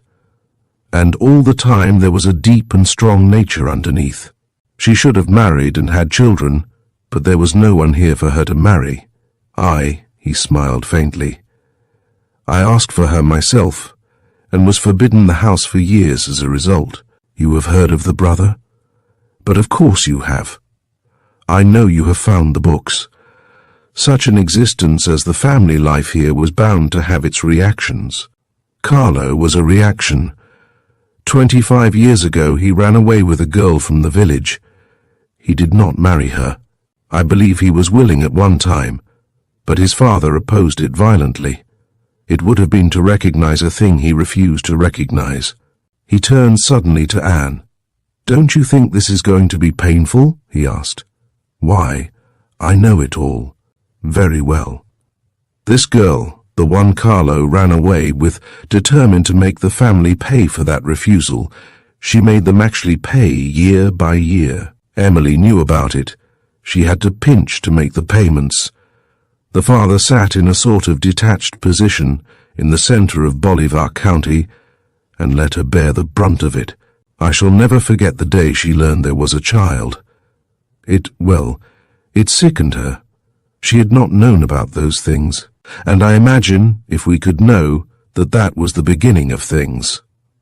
And all the time there was the necessity for secrecy. She had never known deceit, and now she was obliged to practice it constantly. She had no one to talk to. Her father, beyond making entries of the amounts paid to the woman in the case, had nothing to do with it. She bore it all, year after year, and it ate like a cancer. Remember, I never knew. I, who would have done anything for her, she never told me. Carlo lived hard and came back to die. The father went. She nursed them both. I came every day and I never suspected. Only now and then I wondered about her. She looked burned. I don't know any other word. Then, the night after Carlo had been buried, she telephoned for me. It was 11 o'clock. She met me out there in the hall, and she said, "John, I have killed somebody." I thought she was out of her mind, but she opened the door and... He turned and glanced at Anne. "Please," she said, "it was Anne's mother. You have guessed it about Anne by now, of course. It seems that the funeral had taken the money for the payment that was due, and there had been a threat of exposure, and Emily had reached the breaking point. I believe what she said, that she had no intention even of striking her. You can't take the act itself. You have to take 25 years into account. Anyhow, she picked up a chair and knocked the woman down, and it killed her." He ran his fingers through his heavy hair. "It should not have killed her," he reflected. "There must have been some other weakness, heart or something. I don't know. But it was a heavy chair. I don't see how Emily—" His voice trailed off. "There we were," he said with a long breath. "Poor Emily, and the other poor soul, neither of them fundamentally at fault, both victims. I know about the books," I put in hastily. I could not have him going over that again. "You knew that too?" He gazed at me. "Poor Emily," he said. "She tried to atone. She brought Anne here and told her the whole story. It was a bad time all round. But at last, Anne saw the light. The only one who would not see the light was Emily, and at last she hit on this confession idea. I suspected it when she rented the house. When I accused her of it, she said, 'I have given it to Providence to decide. If the confession is found, I shall know I am to suffer, and I shall not lift a hand to save myself.' So it went through the hours. Her fear, which I still think was the terror that communicated itself to me, the various clues which she, poor victim, had overlooked, the articles laid carelessly in the book she had been reading and accidentally hidden with her brother's forbidden literature, the books themselves, with all of 5 years to destroy them, and left untouched, her own anxiety about the confession in the telephone box, which led to our finding it, her espionage of the house by means of the telephone, the doctor's night visit in search of the confession, the daily penance for 5 years of the dead woman's photograph in her room. All of these, and her occasional weakenings, poor soul, when she tried to change her handwriting against discovery, and refused to allow the second telephone to be installed. How clear it was, how, in a way, inevitable. And too, how really best for her it had turned out, for she had made a pact, and she died believing that discovery here had come, and would take the place of punishment beyond. Martin Sprague came the next day. I was in the library alone, and he was with Anne in the garden, when Maggie came into the room with a saucer of crabapple jelly. "I wish you'd look at this," she said. "If it's cooked too much, it gets tough, and—" She straightened suddenly and stood staring out through a window. "I'd thank you to look out and see the goings-on in our garden," she said sharply. "In broad daylight, too. But I did not hear what else Maggie had to say. I glanced out, and Martin had raised the girl's face to his and was kissing her, gently and very tenderly, and then and again, as with fear, it is hard to put into words. I felt come over me such a wave of contentment and happiness as made me close my eyes with the sheer relief and joy of it. All was well. The past was past, and out of its mistakes had come a beautiful thing. And like the fear, this joy was not mine. It came to me. I picked it up, a thought without words. Sometimes I think about it, and I wonder, did little Miss Emily know? As the story draws to a close, Agnes finds herself forever changed by the experiences within the Benton house. The echoes of the past and the secrets unearthed linger in her mind, a reminder of the complexities of human nature and the shadows that can cloud one's judgment. Mary Roberts Rinehart leaves us contemplating the fragility of truth and the weight of confession. In this chilling tale, the line between perception and reality blurs, leaving readers with a lingering sense of unease and a deeper understanding of the human condition.